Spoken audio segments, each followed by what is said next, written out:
بالله من الشيطان الرجيم.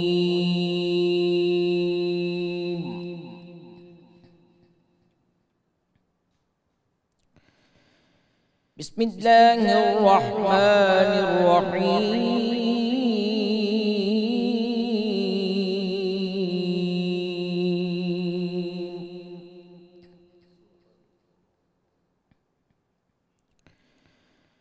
فاذكروني أذكركم واشكروا لي ولا تكفرون.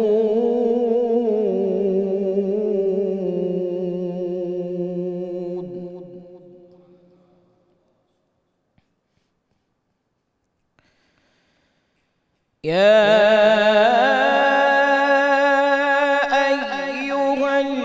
الذين آمنوا استعينوا بالصبر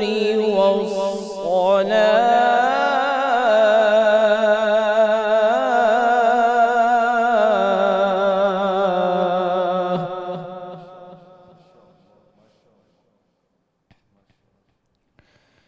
إن الله مع الصابرين.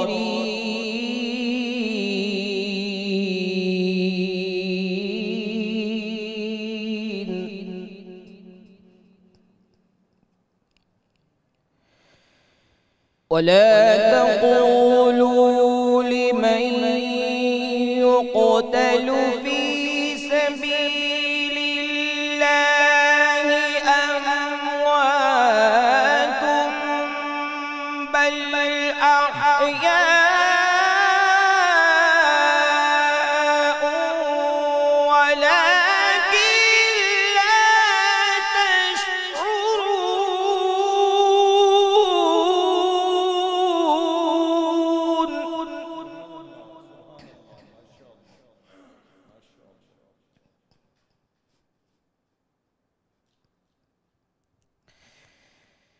يا أيها الذين آمنوا استعينوا بالصبر والصلاة إن الله مع الصابرين.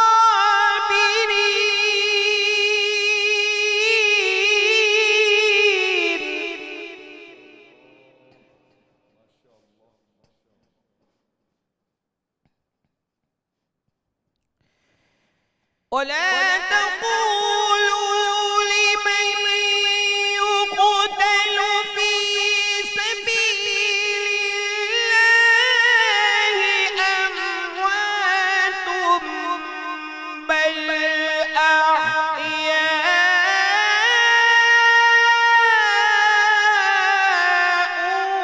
ولكن لا تشعرون.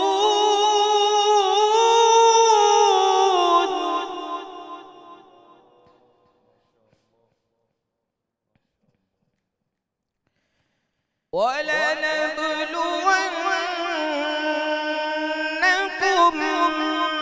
بشيء من الخوف والجوع ونقص من الأموال والأنفس والثمرات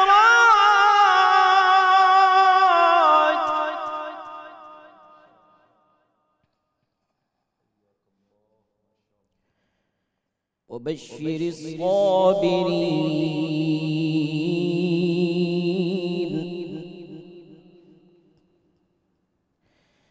ولنبلونكم بشيء من الخوف والجوع ونقص من الأموال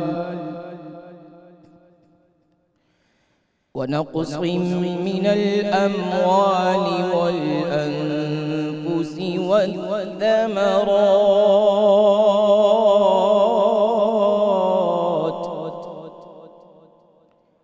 وبشر الصابرين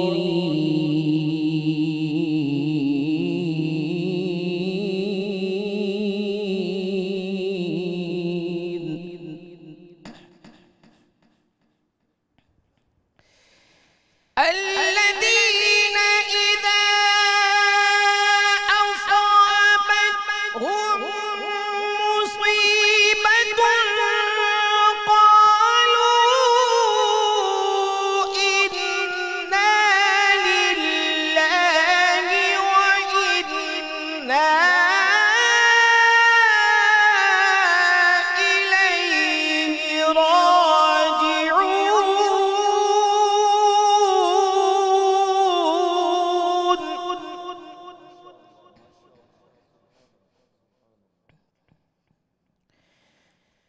الذين إذا أصابتهم مصيبة قالوا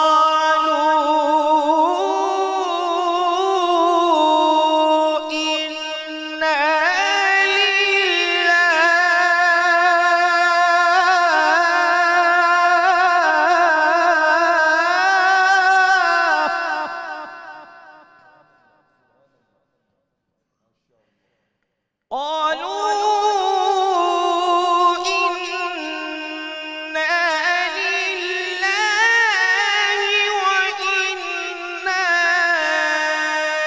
إليه راجعون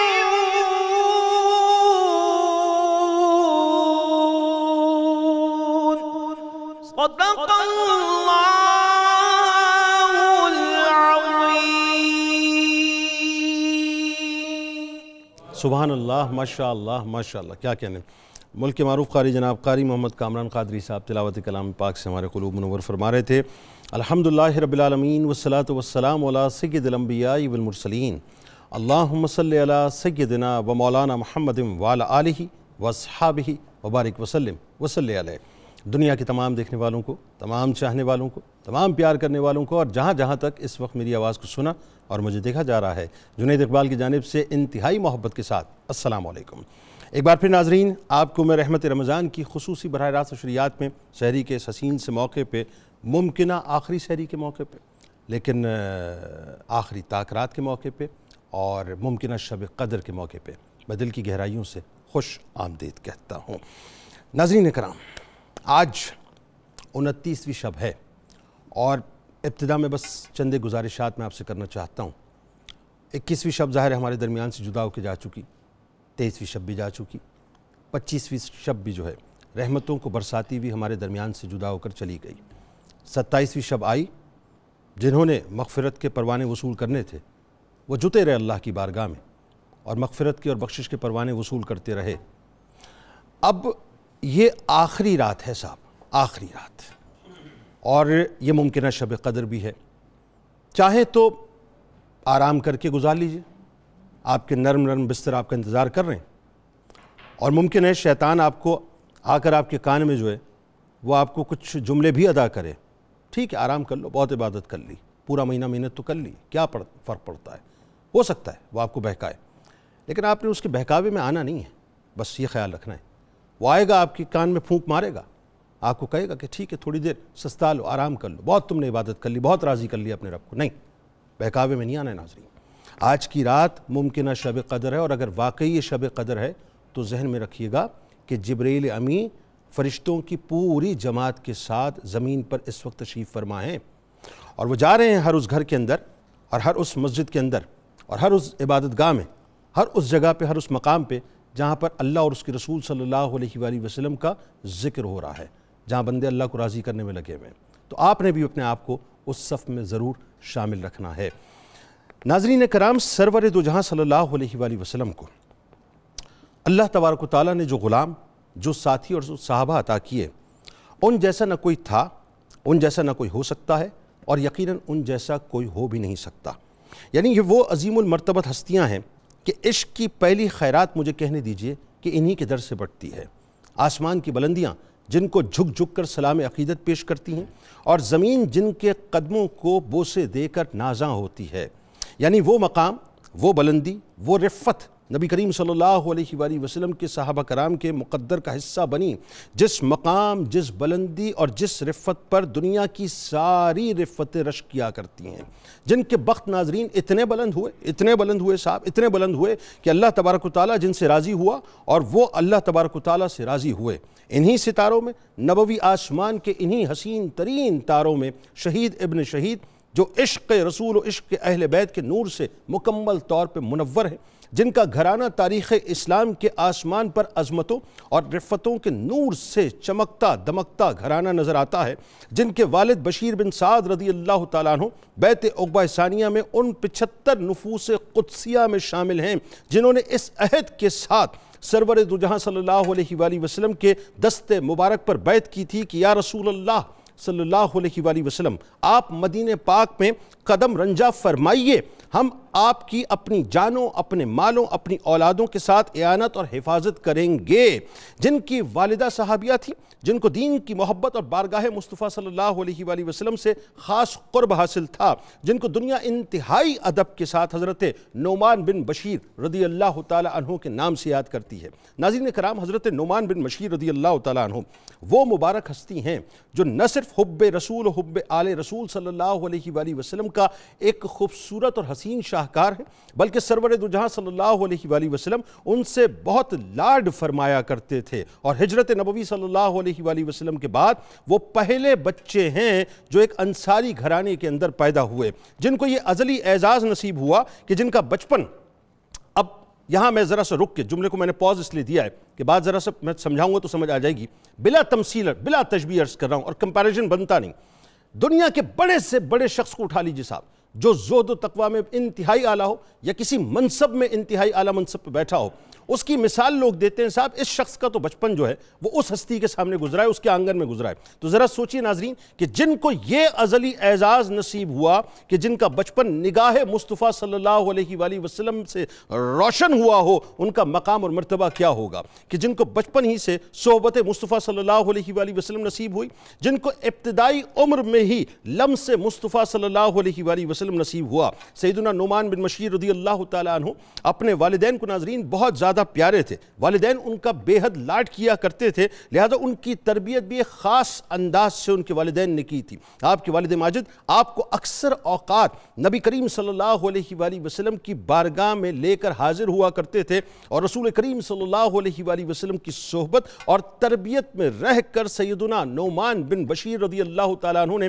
اپنے بچپن کے انتہائی خوبصورت بلکہ یوں کہوں کہ پر نور قسم کے ایام گزارے، کیونکہ ظاہر ہے نورانی شخصیت اور نورانی ہستی اور نور کی ہستی کے ساتھ جب آپ کا ظاہر تعلق ہوگا، صحبت ہوگی، تو پھر آپ کے بچپن کا کیا عالم ہوگا۔ علم سے اس حد تک آپ کو لگاؤ تھا کہ آپ رضی اللہ تعالیٰ عنہ بچپن ہی میں نماز کے احکام سیکھنے باقاعدہ آپ نے شروع کر دیے، اور مسجد میں سب سے پہلی صف میں بیٹھتے اور حضور نبی کریم صلی اللہ علیہ وآلہ وسلم کی نماز کی ادائیگی کو خاص انداز سے آپ باقاعدہ نوٹ کیا کرتے تھے۔ یعنی میں قربان جاؤں صاحب اس بچپن پر کہ جو بچپن نبی کریم صلی اللہ علیہ وآلہ وسلم کی صحبت میں گزرا، میں قربان جاؤں ان نگاہوں پر جو نگاہ نبی کریم صلی اللہ علیہ وآلہ وسلم کی پر نور نمازوں کا خاص نظارہ دیکھا کرتی تھی، میں قربان جاؤں صاحب ان نگاہوں کے اوپر جو نبی کریم صلی اللہ علیہ وآلہ وسلم کے قیام کو دیکھا کرتی تھی، میں قربان جاؤں ان نگاہوں پر جو نبی کریم صلی اللہ علیہ وآلہ وسلم کے رکوع و سجود کو دیکھا کرتی تھی، اور میں قربان جاؤں ان نگاہوں پر جو نبی کریم صلی اللہ علیہ وآلہ وسلم کے دست مبارک کو دعاؤں کے لیے باقاعدہ اٹھتے ہوئے دیکھا کرتی تھی۔ جب حضور نبی کریم صلی اللہ علیہ وآلہ وسلم کا ناظرین ظاہری وصال مبارک ہوا تو اس وقت سیدنا نعمان بن بشیر رضی اللہ تعالیٰ عنہ کی عمر مبارک تقریباً 7 یا 8 برس تھی، یعنی یوں کہہ لیجئے کہ آپ کا بچپن نگاہ مصطفیٰ صلی اللہ علیہ وآلہ وسلم سے مکمل طور پر فیض یاب ہوا۔ یعنی جس ہستی کی تربیت نگاہ نبوت کے آنگن میں ہوئی ہو، اس ہستی کا مقام اور مرتبہ کیا ہوگا میں اور آپ اس کو بیان نہیں کر سکتے۔ آپ کی شخصیت ناظرین ہم عجیب شخصیت تھی، یعنی بارگاہ مصطفیٰ صلی اللہ علیہ وآلہ وسلم سے علم کی دولت سے آپ مکمل طور پر مالا مال ہوئے، فن حرب سیکھے، الغرض جتنی یعنی یوں کہہ لیجئے روحانی پیاس تھی اس کو نبی کریم صلی اللہ علیہ وآلہ وسلم سے آپ نے بجھایا، جنہوں نے حضور نبی کریم صلی اللہ علیہ وآلہ وسلم کی مبارک بارگاہ فیضیاب میں رہنے کی برکت سے علم فقہ میں بھی کمال حاصل کیا، اور لوگوں کی کثیر تعداد آپ کی بارگاہ میں مسائل پوچھنے کے لیے آتی اور ان مسائل کا جواب لیا کرتی تھی۔ آپ رضی اللہ تعالیٰ عنہ کو حدیث و فقہ سے کامل واقفیت تھی،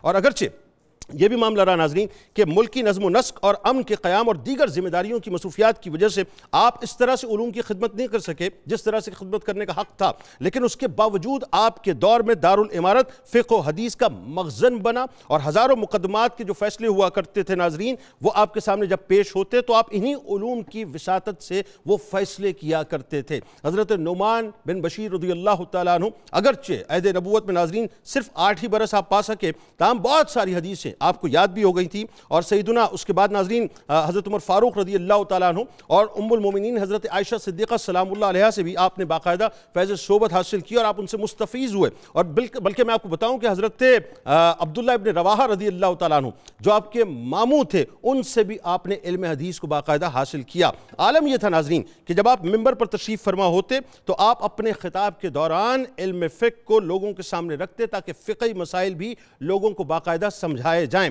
خطبہ آپ کا جو ہوتا تھا ناظرین اس میں مذہبی رنگ بھی ہوا کرتا تھا، اور آپ کو یہ بھی معلوم تھا کہ سیاست کی پلس کیا ہے، لہذا سیاسی امور کے اوپر بھی آپ گفتگو باقاعدہ فرمایا کرتے تھے، اور انتہائی فصیح و بلیغ آپ خطبہ دیا کرتے تھے۔ یعنی آپ بنیادی طور پہ اپنے مذہب کے ساتھ ساتھ جو سیاسی شعور تھا وہ بھی لوگوں کے اندر بیدار کیا کرتے تھے، اور آپ کا انداز جو تھا وہ اتنا حسین تھا کہ اس کو حضرت سماک بن حرب نے ان الفاظ میں بیان کیا کہ میں نے جن لوگوں کے خطبے سنے ان میں حضرت نعمان بن بشیر رضی اللہ تعالیٰ عنہ کو سب سے زیادہ بڑھ کر پایا۔ پھر فطرت میں ناظرین عدل اس حد تک غالب تھا کہ آپ رضی اللہ تعالیٰ عنہ انتہائی انصاف پسند تھے، اور چونکہ ناظرین آپ کی تربیت عادلوں کے عادل یعنی سرور دو جہاں صلی اللہ علیہ وآلہ وسلم کی بارگاہ میں براہ راست ہوئی تھی، لہٰذا گورنری ملنے کے باوجود یعنی گورنر کے منصب پر ہوتے ہوئے بھی ان کے پاس جو بھی فیصلے آتے تھے ان فیصلوں میں احکام اسلامی کو خاص طور پہ آپ ملحوظ خاطر رکھا کرتے تھے۔ ایک مرتبہ آپ کی بارگاہ میں ایک مقدمہ آیا تو آپ نے بہت کمال جملہ فرمایا، آپ نے فرمایا کہ میں تیرا فیصلہ اسی طرح سے کروں گا جس طرح سے نبی کریم صلی اللہ علیہ وآلہ وسلم نے ایک شخص کا فیصلہ فرمایا تھا۔ حضرت نعمان بن بشیر رضی اللہ تعالیٰ عنہ ناظرین حالات کا سامنا کرنے اور سب کچھ اپنی آنکھوں سے دیکھنے کے باوجود ظلم اور جبر کی جو داستانیں تھیں وہ آپ کے سامنے تھیں، لیکن اس کے باوجود بھی آپ انتہائی رحیم تھے، اور آپ شورش کے وقت بھی یوں سمجھ لیجئے کہ بہت ہی نپے تلے انداز سے اپنی زندگی کو گزارا۔ آپ میں حلم بھی بہت تھا، آپ میں تحمل بھی بہت تھا، شجاعت بھی بہت تھی، بصالت بھی بہت تھی، سخاوت آپ بے انتہا کیا کرتے تھے۔ یعنی اگر آپ کے پاس اس وقت مال نہ بھی ہوتا تھا لیکن آپ لوگوں کے درد کو محسوس کیا کرتے، انتہائی بردبار تھے، انتہائی عابد تھے، انتہائی عافیت پسند تھے۔ اور ایک جملہ میں آخر میں ادا کرنا چاہتا ہوں ناظرین کہ آپ کی حب اہل بیت کا عالم یہ تھا، آپ جانتے ہیں کہ جب کربلا بپا ہوئی ہے تو واقع کربلا کے جو پہلے شہید ہیں حضرت مسلم بن عقیل رضی اللہ تعالیٰ عنہ ناظرین، یہ ایسی خونی داستان ہے، ایسی کربناک داستان، ایسی قیامت خیز داستان ہے کہ جس نے جہاں پر خون کی ایک یوں کہہ لیجئے کہ ایک لمبی سی داستان جو ہے رقم کی، ایک طویل داستان رقم کی ہے، وہاں پر ان لوگوں کے چہروں سے بھی نقاب کو اٹھایا کہ جو کرسی کے اور حکومت کے دل دادا تھے۔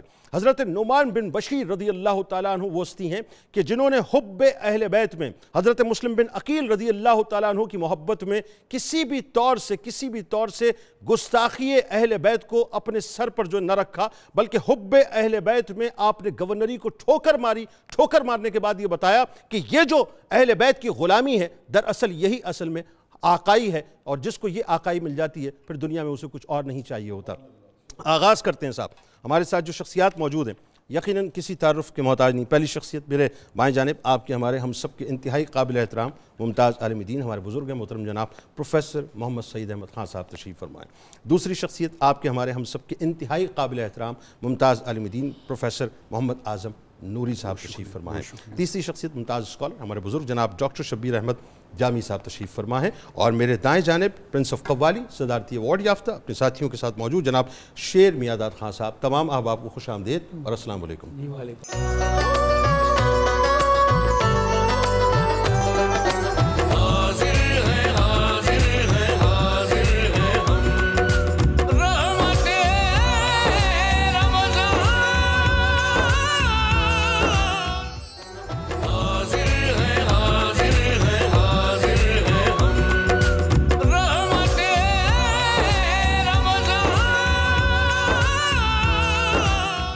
جناب ایک بار پھر میں آپ کو خوش آمدید کہتا ہوں، اور آئیے آغاز کرتے ہیں صحابی رسول حضرت نعمان بن بشیر رضی اللہ تعالیٰ عنہ کی بارگاہ میں مل کے چلتے ہیں، اور مجھے یقین ہے انشاءاللہ آج کی شب چونکہ 29ویں شب ہے ممکنہ شب قدر ہے، آخری تاکرات ہے، اور ممکنہ ظاہر آخری سحری بھی ہو سکتی ہے، کچھ پتہ نہیں، ہو سکتا ہے شاید 30 روزے ہوں، ہو سکتا ہے 29 روزے ہوں، لیکن وہی بات ہے کہ اس ذکر میں ہمارے ساتھ ضرور جڑے رہیے گا، کیونکہ یہ ذکر ایسا ہے صاحب کہ ہمیں بنیادی طور پہ ایز مسلم آج یہ سمجھ لینا چاہیے کہ جتنی قربانیاں صحابہ کرام رضوان اللہ تعالیٰ علیہم اجمعین نے دی ہیں نا صاحب، یہ دین بنیادی طور پہ ان قربانیوں ہی کا صلہ ہے، اور ہمیں اپنا جو ہیروئزم ہے اس کو سمجھنا چاہیے کہ یہی ہمارا ایکچولی ہیروئزم ہے، کہ ہمیں اپنا آئیڈیل یا یوں کہہ لیجئے کہ اپنی انسپریشن کی جو سورس ہے وہ انہی ہستیوں کو بنانا چاہیے۔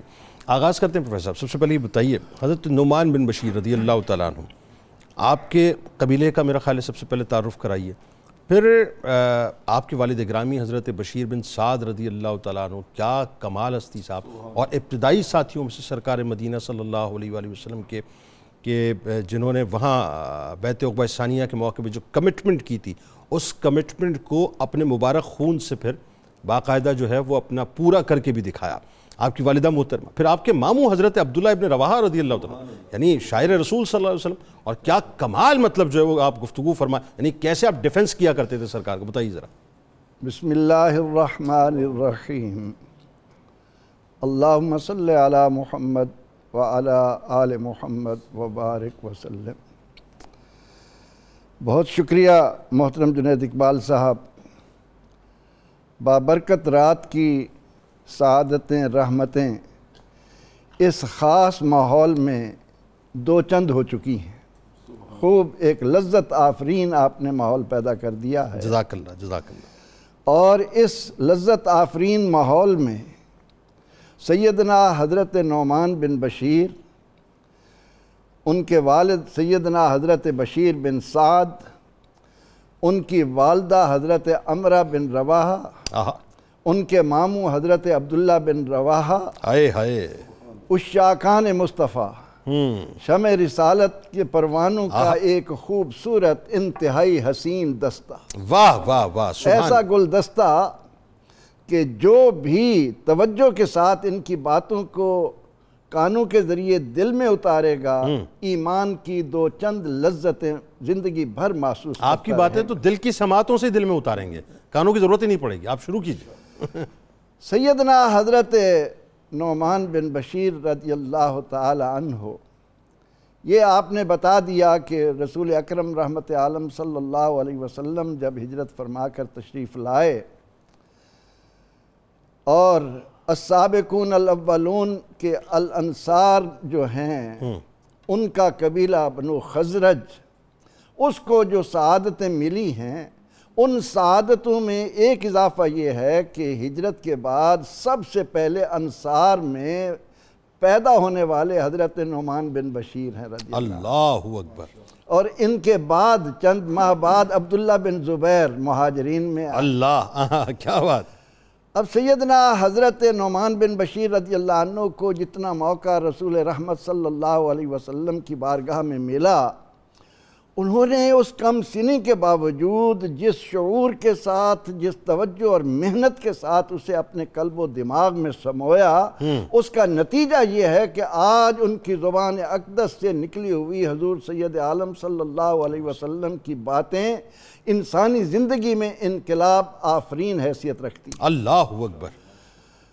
آپ بیٹے ہیں حضرت بشیر بن سعد کے، اور وہ کون ہیں جنہوں نے عقبہ ثانیہ میں رسول اکرم رحمت عالم صلی اللہ علیہ وسلم کے ساتھ کیسی کمٹمنٹ کی ہے، کس انداز سے دامن مصطفیٰ سے وابستہ ہوئے ہیں کہ زندگی کا ایک ایک لمحہ امت مصطفیٰ صلی اللہ علیہ وسلم کو شمع رسالت کی پروانگی اور اس آموختگی کا درس دیتے ہوئے ان کا گزرتا ہے، اور ان کو دعا دیتے ہوئے رسول رحمت صلی اللہ علیہ وسلم فرماتے ہیں کہ رحم اللہ، اس پر اللہ رحمت فرمائے، سامع مقالتی فحافظہا، کیا بات ہے کہ اس نے میری گفتگو کو سنا اور اسے محفوظ رکھا۔ بھائی کیا بات ہے پروفیسر صاحب، سبحان اللہ۔ اور حضرت نعمان بن بشیر رضی اللہ عنہ، آپ کے والد ماجد کی یہ سعادت کیا امت کے لیے کم ہے کہ نبی رحمت صلی اللہ علیہ وسلم کی بارگاہ میں عرض کرتے ہیں کہ یا رسول اللہ صلی اللہ علیہ وسلم،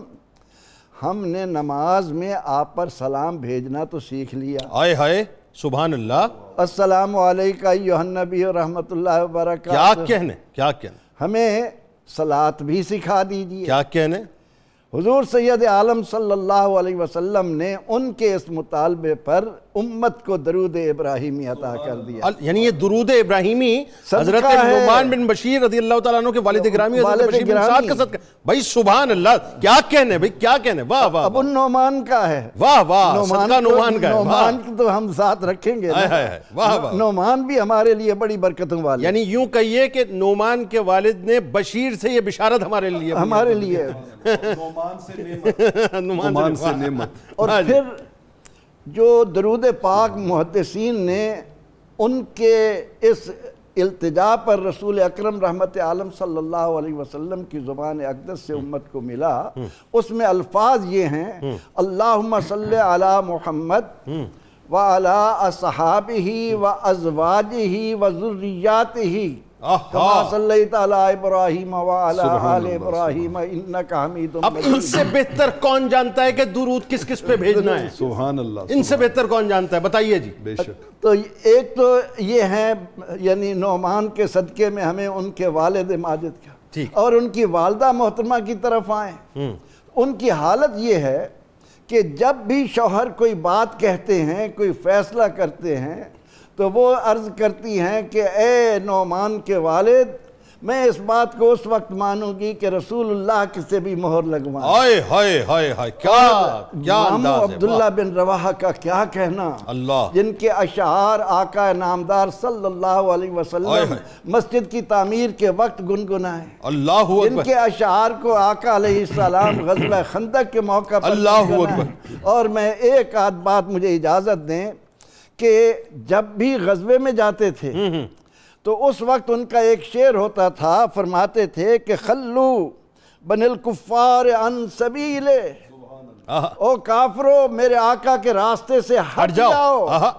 کیوں ہٹ جاؤ؟ اس لیے کہ خلو فکل الخیر فی رسولے، واہ، کہ ساری کی ساری بھلائی تو اللہ کے رسول میں ہے. واہ واہ واہ واہ واہ. اور اس سے بھی بڑھ کر دیکھیے کہ رواحہ حضور علیہ السلام کے رخ انور کو دیکھ کر ان کی طبیعت سیر ہی نہیں ہوتی تھی. آخر ایک دن دل کی بات کو زبان پر لاتے ہوئے عرض کرتے ہیں کہ یا رسول اللہ صلی اللہ علیہ وسلم، اولاد آدم کو آپ کی رسالت کی اور گواہیاں نہ بھی دی جاتی اور دلائل نہ بھی دیے جاتے، اللہ نے آپ کو رخ زیبا وہ عطا کیا ہے کہ جس کو دیکھتے ہی ہر ایک پکار اٹھتا کہ آپ اللہ کے رسول. جبھی تو کہتے ہیں نا کہ حسن یوسف پہ کٹی مصر میں انگوشتے زنا، سر کٹاتے تیرے نام پہ مردان عرب. اچھا اب ذرا یہ بتائیے، اصل میں آپ وہ جو عبداللہ ابن رواحہ کے جب ذکر کر رہے تھے نا، میں نے انٹرپٹ اس لیے نہیں کیا کہ ایک دم میرے ذہن میں ایک تصوراتی خاکہ بالکل گھوم گیا، اور بلا تمثیل عرض کر رہا ہوں کہ جیسے مطلب اپنا اسٹیٹ کے مطلب یوں کہہ لیجئے کہ سربراہ کا جب اسکارٹ جا رہا ہوتا ہے تو سب سے پہلے اس کے آگے جو سب سے آگے جو چل رہا ہوتا ہے وہ ایک پائلٹ چل رہا ہوتا ہے، وہ ایکچولی جو راستہ جو ہے کلیئر کروا رہا ہوتا ہے. تو اگر یوں کہیں کہ عبداللہ ابن رواحہ شاعر رسول تو تھے، پائلٹ رسول بھی تھے بنیادی طور پر. اچھا اب ذرا یہ بتائیے ایک لمحہ، حضور نبی اکرم رحمت عالم صلی اللہ علیہ وسلم نے عبداللہ بن رواحہ کی ان عظمتوں کو سامنے رکھ کر غزوہ موتہ میں جو 3 شہادتیں ہوئی اس کے بارے میں حضور علیہ السلام نے فرمایا اخوانی، جی جی جی، یہ میرے بھائی، مونسائی میرے غمخوار، محدثائی میری باتوں کو آگے پھیلانے والے. اللہ اکبر اللہ اکبر. ذرا اب حضور اتنی خوبصورت رچاؤ سے جو ہے بزرگوار نے جو ہے وہ ابتدا فرمائی ہے کہ میں کیا عرض کروں. میں نے آپ سے کہا نا صاحب، آپ جب گفتگو شروع کریں گے تو وہ ہم دل کی سماعتوں سے سنیں گے. علامہ صاحب اب آپ کی بات تو کہنے کیا ہے ماشاءاللہ، آپ تو ایسا ہے کہ رس گھولتے ہیں. حضرت نعمان بن بشیر رضی اللہ تعالیٰ عنہ کی ولادت پاک جو ہے ذرا اس کے بارے میں بتائیے. پھر جو بچپن کے خاص طور پہ آپ کے حالات ہیں اور مطلب وہ کیسی بہاریں ہیں بچپن کی کہ سرور دو جہاں صلی اللہ علیہ وآلہ وسلم کا مبارک دیدار ہو رہا ہے اور سرکار مدینہ صلی اللہ علیہ وآلہ وسلم کی جو مبارک ادائیں ہیں آپ جو ہے وہ محفوظ کر رہے ہیں اپنی چشمان مبارک میں، اس کو بتائیے ذرا. سبحان اللہ سبحان اللہ. بہت شکریہ جنید بھائی. میں آغاز میں ہی قرآن مجید فرقان حمید کی سورہ توبہ کے 2 لفظ جو قرآن نے تعارف صحابہ میں بیان کیے ناظرین کو ان کی طرف متوجہ کرنا چاہوں گا. السابقون الاولون، واہ واہ واہ.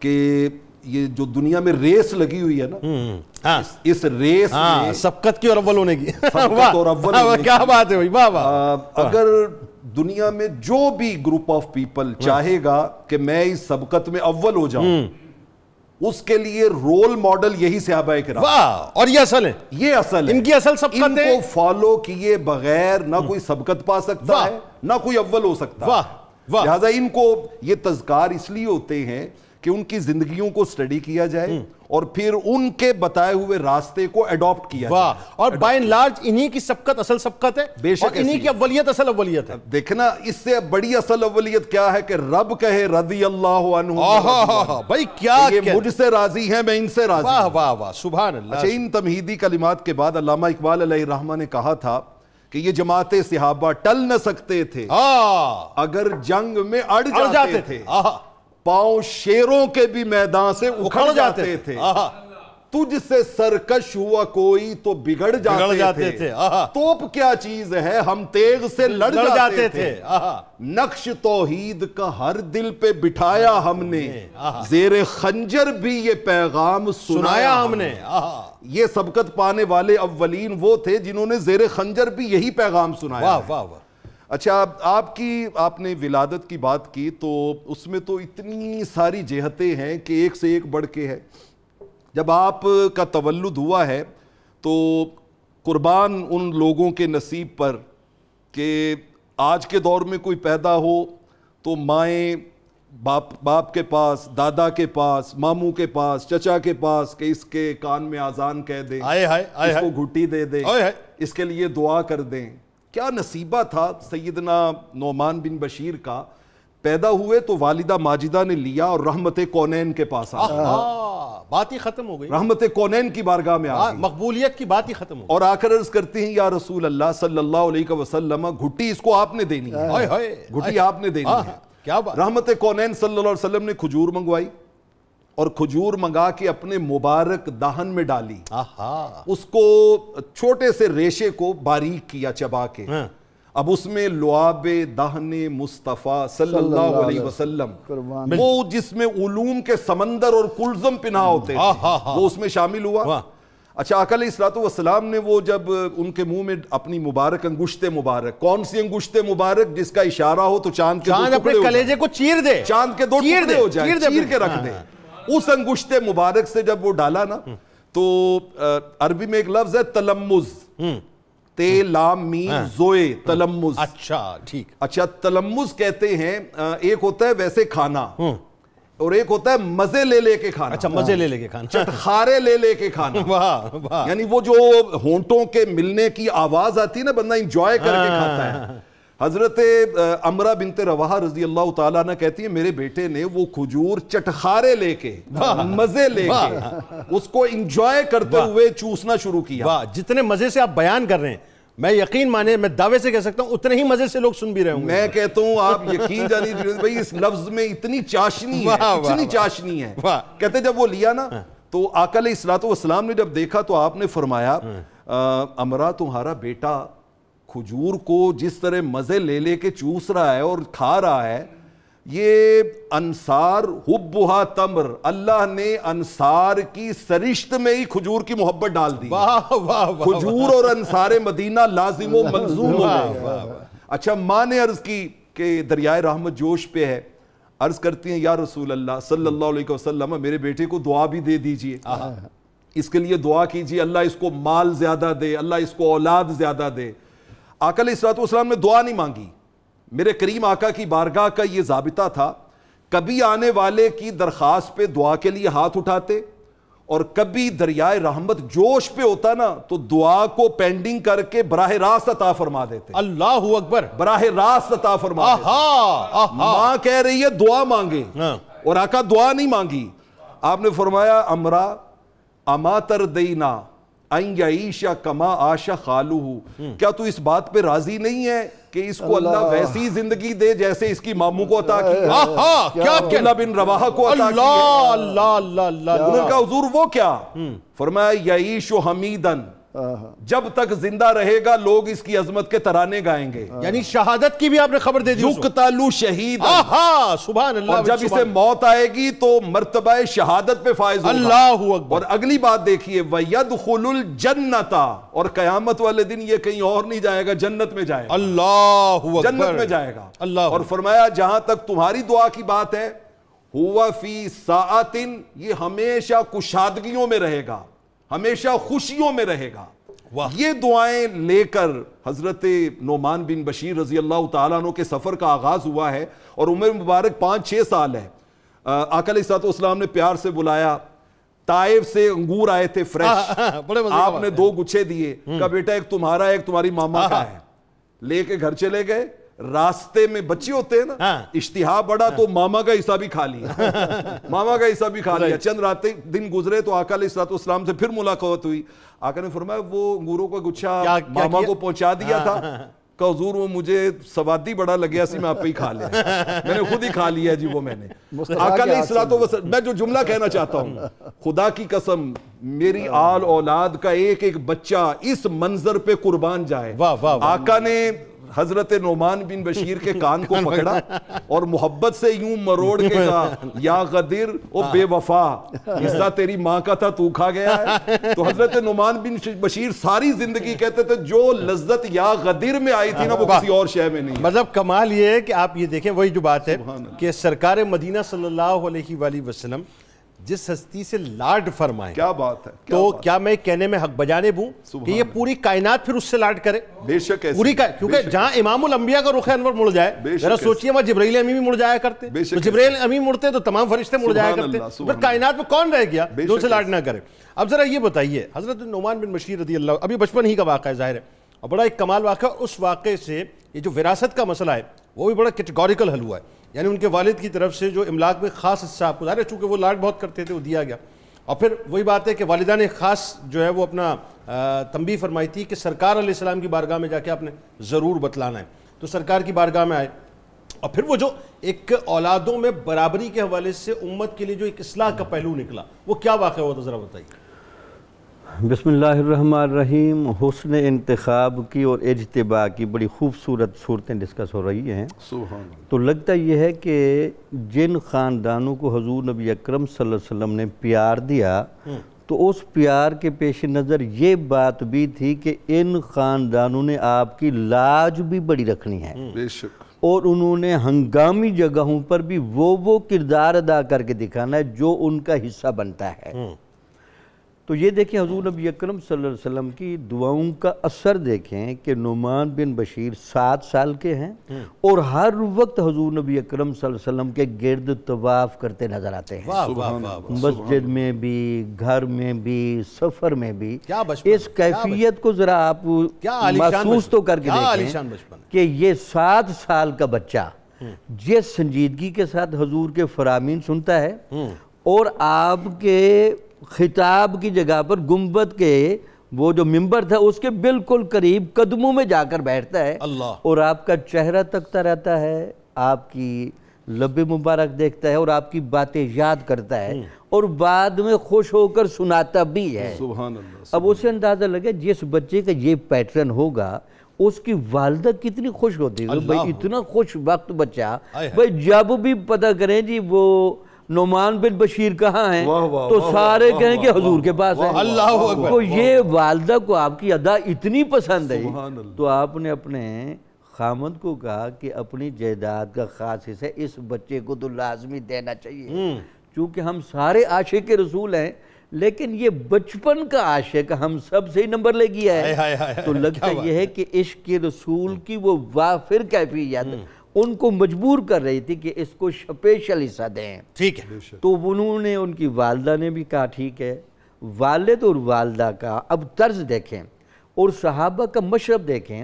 فیصلہ گھر میں بیٹھ کر ہو سکتا ہے, باتیں ساری سنی ہوئی تھیں, عام لوگ نہیں تھے, پڑھا لکھا خاندان ہے, لیکن انہوں نے کہا نہیں ہم نے یہ معاملہ بھی حضور نبی اکرم صلی اللہ علیہ وسلم کی موجودگی میں ڈسکس بھی کرنا ہے اور آپ کو گواہ بھی بنانا ہے, اور آپ سے فیصلہ لے کر تسلیم بھی کرنا ہے. واہ، اپنا حکم ان کو بناتے تھے نا، بات یہ حکم بنا جی. اب یہ ایک پیٹرن دیکھیں. اچھا ایک تو ہوتا ہے نا حکم آپ نے بہت بڑا مسئلہ ہو، ایک عام سادہ سی بات ہے، اس سادہ سی بات میں حکم بنانا، اس کا مطلب ہر معاملے میں حضور کو مرجع سمجھنا. یہ صحابہ کا بنیادی عقیدہ تھا. بالکل ٹھیک. کوئی بھی آپ کا مسئلہ ہے تو وہاں جا کر ضرور بات کریں. تو آپ نے دیکھا یہ میاں بیوی چلے گئے اور نعمان بن بشیر بھی خوبصورت سے بچے ساتھ ہیں، تو جا کے یا رسول اللہ اس کی فطرت، اس کی طبیعت سے دل بڑا خوش ہوتا ہے، اگر آپ اجازت دیں تو ہماری کوئی زمین ہے یا خاص غلام ہم ان کو دینا چاہتے ہیں. تو حضور نبی اکرم صلی اللہ علیہ وسلم نے بٹھا کر ان کی اصلاح کی اور ان کو 3 باتیں سمجھائیں. کچھ احکامات ہوتے ہیں صرف انسانیت کے پیش نظر، کچھ احکامات ہوتے ہیں صرف عام درجہ اسلام کے پیش نظر، کچھ احکام ہوتے ہیں معیار کے پیش نظر. تو یہ چونکہ عام اسلام کے پیش نظر ہیں تو لہٰذا باقی ساری اولاد کو بھی اگر حصہ دے دیا ہے پھر تو اس کو دیں، اگر سب کو نہیں دیا تو پھر اس کو نہ دیں. جہاں آخری جملہ کہہ دوں جنید صاحب، حضور نبی اکرم صلی اللہ علیہ وسلم کا بتایا دین اتنا جامع ہے، جہاں انسانیت کے ناطے احکام ہے وہاں انسانیت کو پیش نظر رکھیں، جہاں عام اسلام پیش نظر ہے وہاں عام اسلام، اور جہاں معیار پیش نظر ہے وہاں معیار. چیزوں کو الجھائے نہ تاکہ ہر کسی کو اس کا حق ملے. واہ، یعنی بنیادی طور پہ یہ بھی آپ کا صدقہ ہوا کہ اولادوں میں یہ تقسیم کے اعتبار سے جو معاملہ ہے اس کی یوں کہہ لیجئے کہ اپنا جو گتھی ہے وہ بنیادی طور پہ آپ کے صدقے سے سلجھی ہے. بالکل ٹھیک. ناظرین ہمارے ساتھ جڑے رہیے. ایک مختصر سا وقفہ جانا آپ نے کہیں نہیں. حضرت نعمان بن بشیر رضی اللہ تعالیٰ عنہ کی تو آج بڑی خوب باتیں ہونی ہیں، اور انشاءاللہ جو عشق کی کیفیات ہیں آپ خود محسوس کریں گے صاحب کہ ان کا خاص کرم ہم سب پہ انشاءاللہ ہوگا. لوٹتے ہیں.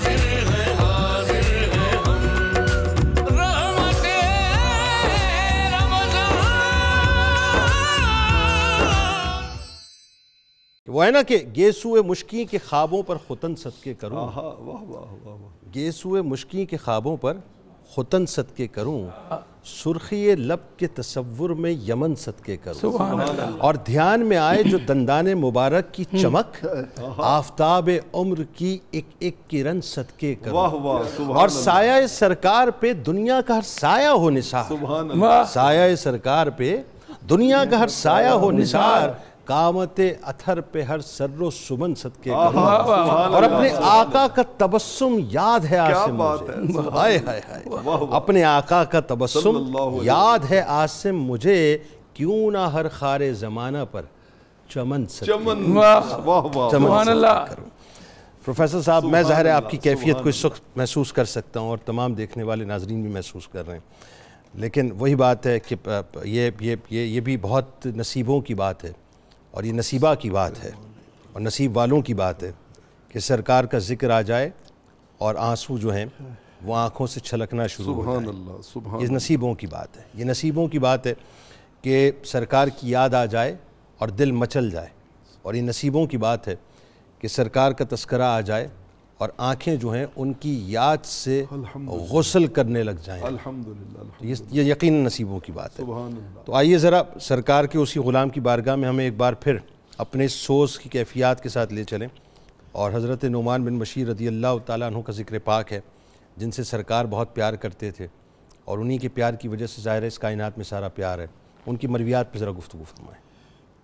ان عشاقان صادقین کا کیا کہنا، انہوں نے جس انداز سے سرور دو جہاں صلی اللہ علیہ وسلم کے رخ زیبا کو دیکھا، سبحان اللہ، ان روشنیوں کو، ان تمازتوں کو اپنے قلب و نظر میں سمویا، اور پھر قیامت تک آنے والی امت کو علوم کے جو خزانے دے گئے.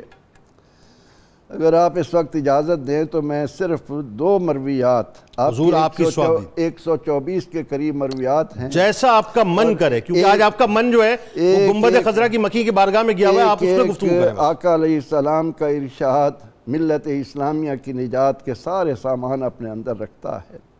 سیدنا حضرت نعمان بن بشیر رضی اللہ عنہ فرماتے ہیں کہ سرور دو جہاں صلی اللہ علیہ وسلم نے فرمایا، ان الحلال بین و ان الحرام بین، حرام بھی واضح ہے، حلال بھی واضح ہے. فرمایا بینہما امور مشتبہات، حلال اور حرام کے درمیان کچھ شبہ والی چیزیں ہیں۔ فرمایا فمن اتقى الشبہات فقد استبرأ لدینہ وعرضہ، جو میری امتی، جو شخص ان شبہ والی چیزوں سے اپنے آپ کو بچا گیا، اس نے اپنا دین بھی بچا لیا، اس نے اپنی عزت بھی بچا لی۔ اللہ، ایسا نہیں لگتا کہ جیسے یہ آج کے حوالے سے انتہائی ریلیونٹ ہے یہ حدیث؟ یہ میں وہ اسی لیے عرض کر رہا ہوں کہ اگر اس کو توجہ سے سنا جائے تو اس کے اندر معانی کے جو سمندر ہماری نجات کے سامان لیے ہوئے ہیں ان کی طرف ہمارا دھیان ہو۔ فرمایا کہ سرور دو جہاں صلی اللہ علیہ وسلم نے فرمایا کہ کر رائی، یہ مثال میں اس لیے دے رہا ہوں کہ یہ انسان چرواہے کی مانند ہے، یرعا حول الحما، جو اپنے ریوڑ کو چراگاہ کے آس پاس چرا رہا ہے، یوشک ان یرتع فی، عین ممکن ہے کہ کوئی جانور وہاں سے بھاگے اور چراگاہ میں چلا جائے۔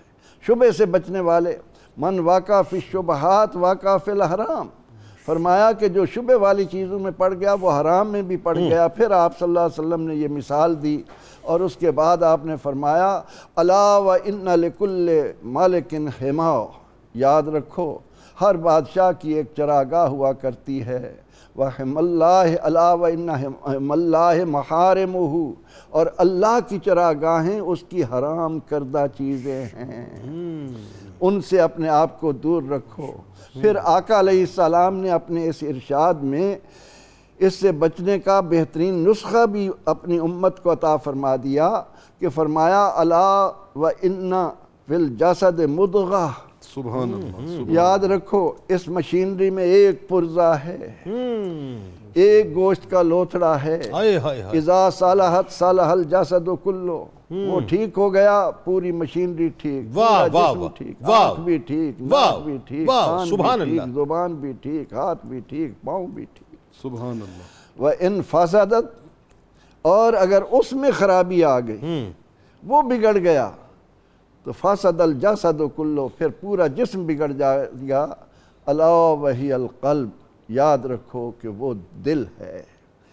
ایک تو یہ فرمان رسول صلی اللہ علیہ وسلم آج کی اس عظیم رات میں ہم امت کے آگے رکھ رہے ہیں جو سرور دو جہاں صلی اللہ علیہ وسلم نے۔ اسی طرح کا ایک اور اہم ارشاد آپ کے متعدد ارشادات میں سے کہ آپ صلی اللہ علیہ وسلم نے فرمایا کہ جب معاشرے میں لوگ برائیوں میں مبتلا ہو جائیں اور ان کو ان پر روکا نہ جائے تو آپ نے ان کی مثال کے ذریعے ہمیں بات سمجھائی کہ ان کی مثال ان لوگوں کی طرح ہے جو ایک کشتی میں سوار ہوں اور کشتی میں درجے ہوں، کچھ لوگ اوپر والے درجے میں بیٹھیں اور کچھ لوگ نیچے والے درجے میں بیٹھیں، اور وہ سمندر میں چل رہی ہو اور نیچے والے کہیں کہ ہمیں تو پانی لینے کے لیے اوپر جانا پڑے گا، وہ پانی لینے کے لیے جب اوپر آئیں اور ان کا آنا جانا ہو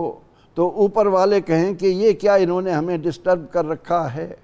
تو اس بات کو مد نظر رکھتے ہوئے نیچے والے یہ کہیں کہ ہم اوپر جانے کی بجائے یہیں کشتی کا ایک تختہ توڑ کر پانی یہاں لے لیتے ہیں۔ اگر وہ اس وقت ان کو نہ روکیں گے تو صرف یہ نہیں کہ وہ نیچے والے ڈوبیں گے، اوپر والے بھی ڈوب جائیں گے، اوپر والے بھی ڈوب جائیں گے۔ ہائے ہائے ہائے ہائے ہائے ہائے ہائے ہائے۔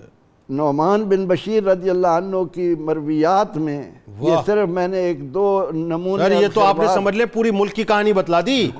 یہ حدیث پاک ایکچولی پورے ملک کا نظام ہے، یہ نظام ہے، یہ اسٹیٹ کا نظام ہے، ریاست کا نظام ہے۔ اور پھر آپ رضی اللہ عنہ نے بھی یہ بھی ہمیں نعمت دی کہ خیر القرون قرنی، بہترین زمانہ میرا ہے، ثم الذین یلونہم ثم الذین یلونہم، پھر وہ لوگ جو ان سے ملیں گے، پھر وہ لوگ جو ان سے ملیں گے۔ 124 مرویات یہ تو ایک ہم تک پہنچیں، ورنہ یہ لوگ علم کا خزانہ تھے، ایسے ہی اس میں کوئی دوسری رائے نہیں ہے۔ آئیے ذرا اب ذرا علامہ صاحب، چونکہ پروفیسر صاحب ظاہر ہے اس وقت کسی کیف اور مستی میں مبتلا ہیں، میں چاہتا ہوں ان کو اسی کیف و مستی میں ہم رکھیں۔ ذرا آپ ذرا بتائیے کہ آپ نعمان بن بشیر رضی اللہ تعالیٰ عنہ کی اتنی ڈائیورس شخصیت یعنی آپ کے اگر اخلاق و محاسن کی بات کریں اور خاص طور پہ آپ کی سخاوت کی بات کریں صاحب، سبحان اللہ، تو وہ جو حب اہل بیت کا رچاؤ آپ کی ہستی میں ہے، اس کا فیض اور وہ اوصاف بھی آپ کے اندر جو ہیں وہ نظر آتے ہیں. بتائیے ذرا. بے شک ایسے ہی ہے. جنید بھائی، میں آپ نے اتنی محبت سے کریم آقا علیہ الصلوۃ والسلام کے حضور ناز میں اپنا ہدیہ عقیدت پیش کیا، تو میں صرف 2 شعر سنانا چاہوں گا کہ یہاں پہ جو ماحول ہم فیل کرتے ہیں اور اس فیلنگ کے بعد جو ایک تصور ذہن میں آتا ہے کہ اس ربط مقدس پہ میرا فخر بجا ہے، اس ربط مقدس پہ میرا فخر بجا ہے، بے شک میرا ہے وہ محبوب جو محبوب خدا ہے، محبوب خدا ہے. واہ. میں حشر میں جی بھر کے انہیں دیکھ سکوں گا، انشاءاللہ. میں حشر میں جی بھر کے انہیں دیکھ سکوں گا، یہ سوچ کے باطن میں میرے حشر بپا ہے. واہ واہ واہ، کیا بات ہے. جن کے یہ سوچ کے باطن میں میرے حشر بپا ہے، واہ واہ واہ، جن کے ذکر میں اتنی لذت ہے، ان کے دیدار میں دیدار میں کیا واہ، دیدار کا عالم کیا ہوگا، سبحان دیدار کا عالم کیا ہوگا. بے شک ایسے ہی ہے. نعمان بن بشیر رضی اللہ تعالی عنہ کی شخصیت کے بہت سے پہلو ہیں، لیکن آپ نے سخاوت کے حوالے سے بات کی تو امام ابن اسیر الجزری وہ جب آپ کا تعارف کرواتے ہیں اپنی کتاب اسد الغابہ میں، تو انہوں نے آغاز ہی یہاں سے کیا ہے، کانا کریمن جوادن. کریموں کے در کے ساتھ جڑے تھے تو خود بھی کریم بن گئے، سخیوں کے در کے ساتھ جڑے تھے خود بھی سخی بن گئے، جوادوں کے در کے ساتھ جڑے تھے تو خود بھی جواد بن گئے، وہ اور پھر ایک جگہ پہ آیا میتان، بہت زیادہ عطا کرنے والے، بہت زیادہ عطا کرنے والے. آپ اندازہ لگائیں کہ گورنر ہو ایک بہت بڑے ملک کا، صوبے کا نہیں، اس زمانے میں جو گورنرز تھے، مطلب بصرے کا گورنر ہے، کوفے کا گورنر ہے، وہ بہت بڑی ٹیریٹریز، بڑی گورنر ہو، اور گورنر کے پاس ایک آدمی فریاد لے کے آئے اور آ کے کہے کہ جی میری پرسنل حیثیت میں کوئی تھوڑی مدد کر دے. آشا ہمدان آپ کے پاس آتا ہے اور آ کے کہتا ہے میری مدد کر دیں. تو آپ کہتے ہیں کہ بھائی اتفاق ایسا ہے کہ میری پاکٹ ذاتی جیب میں تو مدد کے لیے 1 روپیہ بھی نہیں ہے، 1 روپیہ بھی نہیں ہے. مطلب سوچنے کی بات ہے کہ گورنری اس طرح کر رہا ہے کہ اس کے اپنے ذاتی اکاؤنٹ میں 1 روپیہ بھی نہیں، کچھ بھی نہیں، 1 روپیہ بھی نہیں. انہوں نے کہا حالات کچھ ایسے ہیں لیکن رکے میں کچھ کرتا ہوں. 20,000 کا لشکر اتفاق سے روانہ ہونے والا ہے. آپ کہتے ہیں میرے ذہن میں ایک ترکیب آئی، آپ اس لشکر کو بلاتے ہیں اور اس لشکر کے سامنے کھڑے ہو کے آپ ایک خطبہ دیتے ہیں. واہ. اچھا، خطبے میں آپ کا ایک تعارف یہ بھی ہے، خطیباً مفوہن. یہ مفوہن کا میں معنی ڈھونڈتا رہا کہ وہ خطیب کون سا ہوتا ہے جسے مفوہ عربی میں کہتے ہیں. تو مجھے اس کا میننگ تلاش کرتے کرتے ملا کیا اسے بولتے ہیں، موٹیویشنل اسپیکر. آپ ایسے اللہ نے آپ کو خداداد یہ صلاحیت دی تھی خطبہ کی کہ آپ ہر سننے والے کو اتنا موٹیویٹ کرتے تھے، اتنا موٹیویٹ کرتے تھے کہ وہ اپنا فیصلہ بدلنے پہ مجبور ہو جاتے. کمال موٹیویٹر تھے آپ. آرمی کو خطاب کیا ہے اور آرمی کو کہہ رہے ہیں کہ ہمارا ایک بھائی آیا ہے، اس پہ قرضہ ہے، اس نے قرضہ ادا کرنا ہے، تو اس کی کوئی ہیلپ کرو. انہوں نے کہا جی آپ جو حکم کریں. اس تقریر کے سننے کے بعد آپ فرماتے ہیں کہ نہیں، میرا خیال ہے تم میں سے ہر 20,000 کا لشکر ہے، ہر بندہ 2 دینار بھی دے نا تو 40,000 دینار بن جاتے ہیں. اب وہ میرا خیال ہے 20,000 کا قرضہ ہی لے کے آئے تھے. وہ 20,000 کا قرضہ لے کے آئے تھے، ڈبل ان کو دیا. اچھا، آپ کی حیات طیبہ کا ایک پہلو. لیکن سر یہاں رکے، پہلے آپ ذرا اس پہ اور تھوڑا سا اس بات کو ذرا آپ اپنے الفاظ میں بیان کریں. میں عموماً ایک جملہ کہتا ہوں، آج جو موٹیویشنل اسپیکرز ہیں وہ ہمیں اب دنیا بتا رہے ہوتے ہیں، ڈالرز کما لو، پوائنٹس کما لو، یہ کما لو، وہ کما لو، اتنے لائکس لے لو، اتنے فالوورز لے لو، زندگی بنا لو، دنیا بنا لو. یہ اصل موٹیویشنل اسپیکر تھے جو بتاتے تھے کہ دنیا کے ساتھ آخرت کیسے بنانی ہے، آخرت کیسے بنانی ہے. اس میں کوئی شک نہیں ہے. جب ایسا ہیڈ آف دی اسٹیٹ ہوتا ہے پھر آگے جسٹس اسی طرح کے آتے ہیں، پھر موٹیویشن بھی ہوتی ہے، پھر موٹیویشن بھی اصل موٹیویشن ہوتی ہے.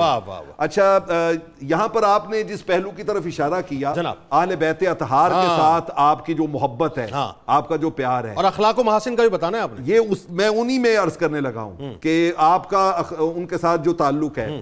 یعنی آپ دیکھیے کہ ایک مرتبہ جا رہے امام علی مقام امام حسین رضی اللہ تعالی عنہ آپ تشریف لے کے جا رہے ہیں. اچھا، آپ پیدل جا رہے ہیں اور حضرت نعمان جو ہیں وہ سواری پہ سوار ہیں، اچھا آپ جیسے ہی دیکھا نا کہ شہزادہ رسول صلی اللہ علیہ وسلم ہے، فوراً سواری سے نیچے اترے، سلام عرض کیا اور کہا حضور میری سواری حاضر ہے، آپ اس پہ تشریف رکھیں، آپ آگے بیٹھے میں آپ کے پیچھے بیٹھتا ہوں۔ تو امام علی مقام نے فرمایا نہیں، میری امی جان نے مجھے آقا کا ایک فرمان سنایا تھا، الرجل احق بصدر الدابہ، سواری کی فرنٹ پہ بیٹھنے کا حق اس کے مالک کا ہوتا ہے۔ واہ، اگر تم مجھے کہہ ہی رہے ہو تو آگے تم بیٹھو، پیچھے میں بیٹھتا ہوں۔ واہ، لیکن ذرا جواب میں ادب دیکھیے، آپ کہتے ہیں صدقت فاطمہ، آپ کی امی جان نے جو کہا سچ کا کہا، حق کا، ٹھیک ہے۔ لیکن میرے گھر میں میرے والد گرامی ابھی زندہ ہیں، انہوں نے اس سے اگلی بات بھی بتائی تھی۔ وہ کیا؟ انہوں نے کہا تھا کہ اگر سواری کا مالک خود اجازت دے اور خود وہ فرمائش کرے تو پھر کوئی بھی آگے بیٹھ سکتا ہے، وہ پیچھے بیٹھ سکتا ہے۔ امام علی مقام نے سنا تو آپ نے کہا اب تم نے بات ایسی کی ہے کہ اب اس کا انکار نہیں ہو سکتا۔ امام علی مقام کو آگے بٹھایا، خود پیچھے بیٹھے، اور اس طرح وہ سواری کا واہ واہ واہ واہ، یعنی اہل بیت کا جو پروٹوکول ہے اپنی والدہ کی قول کی روشنی میں پورا کیا اپنے والد کے روشنی میں۔ اچھا 8 سال عمر تھی جب آقا علیہ الصلوۃ والسلام کا وصال ہوا ہے، تو کاشانہ نور میں آنے جانے کی کوئی ایسی پابندی نہیں تھی، بچے تھے نا، تو آقا علیہ السلام لاڈ بھی کرتے تھے، پیار بھی کرتے تھے، تو کثرت سے گھر میں آتے جاتے رہتے تھے۔ اصل اس وجہ سے نا امت تک دیکھیے کتنی حسین بات پہنچی۔ کہتے ہیں ایک دن رحمت کونین صلی اللہ علیہ وسلم اور ام المومنین سیدہ عائشہ صدیقہ رضی اللہ تعالیٰ عنہ گھر میں موجود ہیں۔ اس سے سننے والوں کو یہ بھی معلوم ہونا چاہیے کہ آقا علیہ الصلوۃ والسلام کوئی میٹا فزیکل لائف گزارنے نہیں آئے تھے، بلکہ وہ لقد کان لکم فی رسول اللہ اسوۃ حسنہ کا رول ماڈل بن کے آئے تھے۔ تو گھر میں میاں بیوی کے درمیان کسی معاملے پہ اختلاف رائے ہو جاتا ہے تو سیدہ آرگومنٹ کر رہی ہیں، تو کہتے ہیں اچانک نا دروازے پہ دستک ہوئی، اجازت طلب کی گئی، اور آنے والے سیدنا صدیق اکبر تھے رضی اللہ تعالیٰ عنہ، وہ اندر انٹر ہوئے، اور انہوں نے جب دیکھا نا کہ سیدہ آرگومنٹ کر رہی ہیں، انہوں نے کہا حضور کے سامنے آرگومنٹ، اور تمہاری آواز جو ہے وہ اس طرح کی۔ وہ ان کی طرف بڑھے تو آقا علیہ الصلوۃ والسلام درمیان میں آ گئے، کہا ابو بکر نہیں، یہ میری بیگم ہے، اس کو کچھ نہیں کہنا۔ سیدنا صدیق اکبر رضی اللہ تعالیٰ عنہ نکل کے باہر چلے گئے۔ کہتے آقا علیہ الصلوۃ والسلام نے نا پیچھے سے سیدہ سے کہا، سیدہ دیکھا تم نے کیسا بچایا ہے، اگر میں بیچ میں نہ ہوتا تو تیرے والد گرامی تیرے ساتھ کیا سلوک کرتے۔ چند دن گزرے، سیدنا صدیق اکبر پھر آئے، اور اب گھر کے ماحول میں پیار ہے، محبت ہے، چاشنیاں آپس میں، خوشیاں جو ہیں وہ شیئر ہو رہی ہیں۔ تو حضرت نعمان بن بشیر کہتے ہیں اتفاق سے میں پھر وہیں پہ موجود تھا، تو سیدنا صدیق اکبر رضی اللہ تعالیٰ عنہ آئے اور آ کر عرض کرتے ہیں یا رسول اللہ صلی اللہ علیہ وسلم ادخلانی فی سلمکما کما تدخلانی فی حربکما کما قال۔ آقا جی اس دن جس طرح آپ نے اپنی شکر رنجی میں مجھے شامل کر لیا تھا نا، آج اپنی سلو میں بھی مجھ کو شامل کر لیا۔ یہ ساری ظاہر مان اور بڑی محبتوں والی باتیں ہیں۔ یہ آپ کے محاسن کے مطلب آپ کے بچپن کے حوالے سے حضور کی بارگاہ کی اتنی قربتیں نصیب ہوئی، اتنی قربتیں نصیب ہوئی۔ اچھا آپ ذرا، میں نے کہا نا بڑی ڈائیورس شخصیت ہے بھائی، ذرا یہ پہلو بڑا اہم ہے، اور یہ پہلو اس لیے بھی بہت اہم ہے کہ اگر اوپر بیٹھی ہوئی رولنگ ایلیٹ اس بات کو سمجھ لے کہ صاحب ایک ٹرکل ڈاؤن ایفیکٹ ہوتا ہے آپ کے ہر عمل کا، اور وہ عمل اگر مثال کے طور پہ بے اعتدالی پر مبنی ہو، ناانصافی پر مبنی ہو، عدل جو ہے وہ ناپید ہو جائے، تو صورتحال بالکل مختلف ہو جاتی ہے اور معاشرہ تہس نہس ہو کے رہ جاتا ہے۔ لیکن وہی بات ہے، اگر اوپر کی پوسٹ پہ بیٹھا ہوا شخص جو سربراہ مملکت ہے یا سربراہ ریاست ہے، اگر وہ سمجھ لے کہ عدل جو ہے وہ اپنے تئیں اگر وہ صحیح قائم کرے گا تو اس کا ٹرکل ڈاؤن ایفیکٹ نیچے جو ہے وہ ہمیشہ پازیٹیو ہوگا، اور معاشرہ جو ہے وہ پھر ترقی کرے گا۔ بحیثیت گورنر جو انصاف پسندی کا مطلب خاص طور پہ آپ کا ایک یوں کہہ لیجیے وصف تھا، وہ کیا تھا، وہ ذرا بتائیے۔ بسم اللہ الرحمن الرحیم۔ ذرا انصاف پسندی کے مظاہر سے پہلے آپ کی شخصیت کے وہ خصوصیات میں تھوڑا سا ڈسکس کروں جو آپ کی انصاف پسندی کا تعین کریں۔ بتائیے۔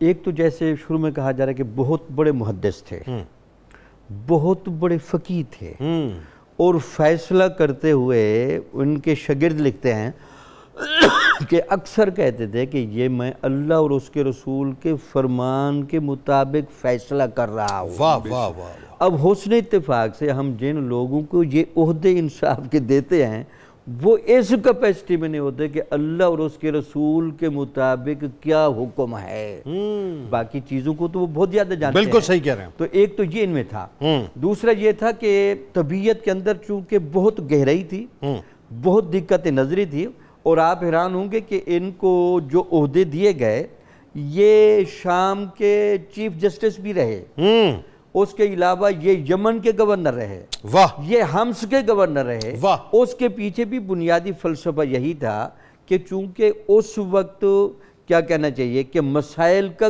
کامل ادراک رکھنے میں جتنے حضرت نعمان بن بشیر کا مظاہرہ نظر آتا ہے نا، اس طرح کے لوگ کمیاب تھے، تو آپ ان میں بہت نمایاں لوگ تھے۔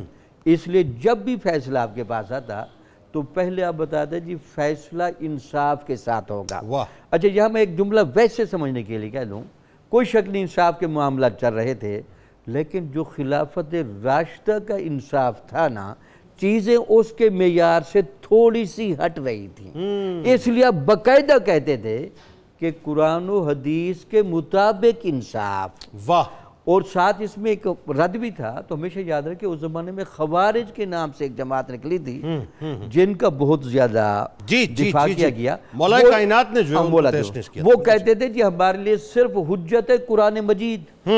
حضرت نعمان بن بشیر باقاعدہ جب فیصلہ کرنے لگتے تو یہ جملہ کہتے تھے، اللہ اور اس کے رسول کے فرمان کے مطابق، اللہ اور اس کے رسول کے فرمان کے مطابق، تاکہ لوگ یہ جو کیا کہنا چاہیے دین سازی میں صرف قرآن کو تو اتھارٹی دے رہے ہیں اور حدیث کو گرا رہے ہیں، آپ اس کا بھی دفاع کرتے تھے۔ صحیح، اور اولو الامر کو بھی نہیں مانتے تھے، اولو الامر کو بھی نہیں مانتے تھے۔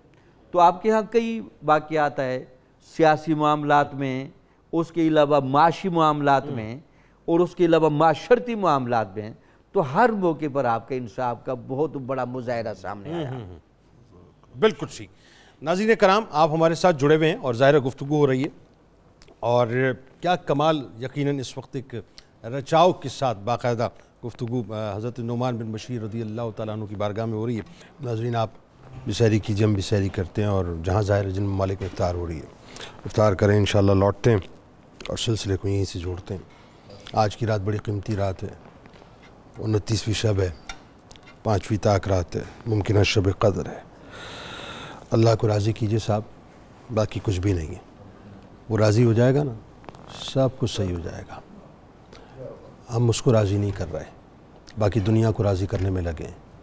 دنیا کو آپ کبھی راضی نہیں کر سکتے، اس ایک کو راضی کر لیجئے، باقی سب کچھ ٹھیک ہو جائے گا۔ اس امت کی زبوحالی، اس پاکستان کی زبوحالی کی بنیادی وجہ یہ ہے کہ اب بھی ہم سمجھنے اور سنبھلنے کو تیار نہیں ہیں، ہم توبہ کرنے کو تیار نہیں ہیں۔ جب تک یہ ملک اجتماعی توبہ نہیں کرے گا، لگا دیجئے میرا ویڈیو کلپ کسی بھی جگہ پہ سوشل میڈیا پہ، میں دعوے سے بات کہہ رہا ہوں، اس قوم کو اجتماعی توبہ کی ضرورت ہے، اس قوم کو اجتماعی توبہ کی ضرورت ہے۔ جب تک یہ قوم، یہ پاکستانی مل کر اجتماعی توبہ نہیں کریں گے، جس ذلت کی گھاٹیوں میں ہم دھستے چلے جا رہے ہیں، خاکم بدین ہم مزید دھستے چلے جائیں گے، کوئی نکالنے والا بھی نہیں ہوگا۔ اللہ سے اور اس کے رسول سے، گنبد خضرا کے مکین سے رابطہ کیجئے، ان سے رابطے کو مضبوط کیجئے، پھر ہی کوئی سبیل بنے گی۔ لوٹ کے واپس آتے ہیں۔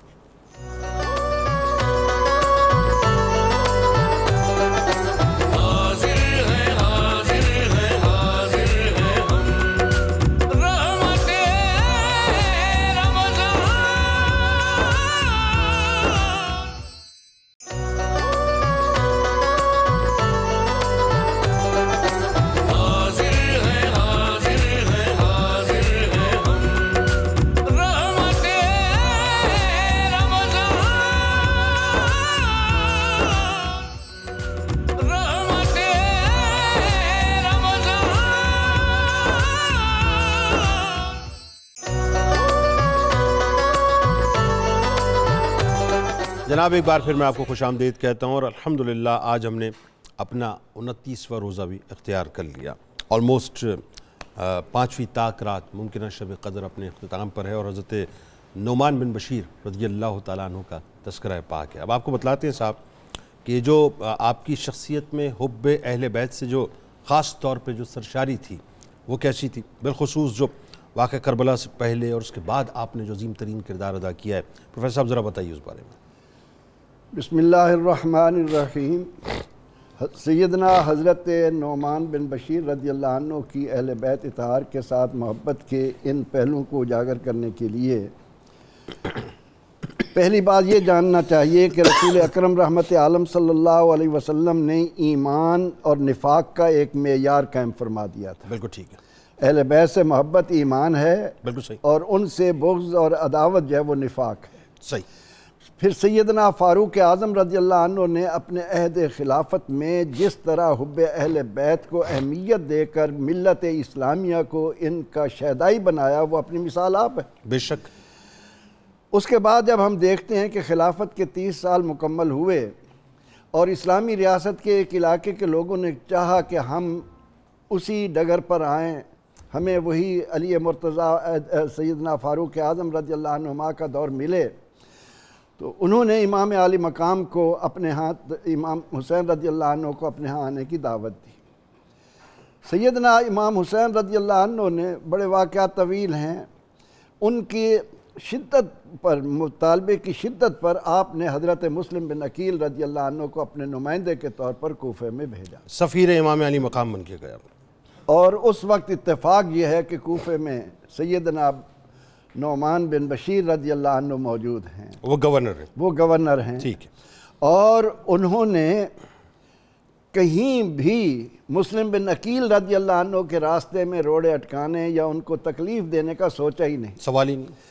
ان کو بار بار کہا گیا کہ یہ معاملات ایسے ہیں، ان کو یہاں نہ آنے دے، یہ خلاف ہے، لیکن انہوں نے اس بات پر توجہ نہیں دی۔ ٹھیک۔ اور آخر کار وہیں سے کچھ وہ لوگ جو حب اہل بیت کی اس اہمیت کو نہیں جانتے تھے کہ رسول اللہ صلی اللہ علیہ وسلم نے ہمیں قرآن اور اپنی اطرت کو چھوڑا ہے، انہوں نے یزید تک باتیں پہنچانا شروع کر دیں کہ جناب یہ کوفے میں آپ کی حکومت کے لیے کچھ مشکل وقت آنے والا ہے، اس کا بندوبست کریں۔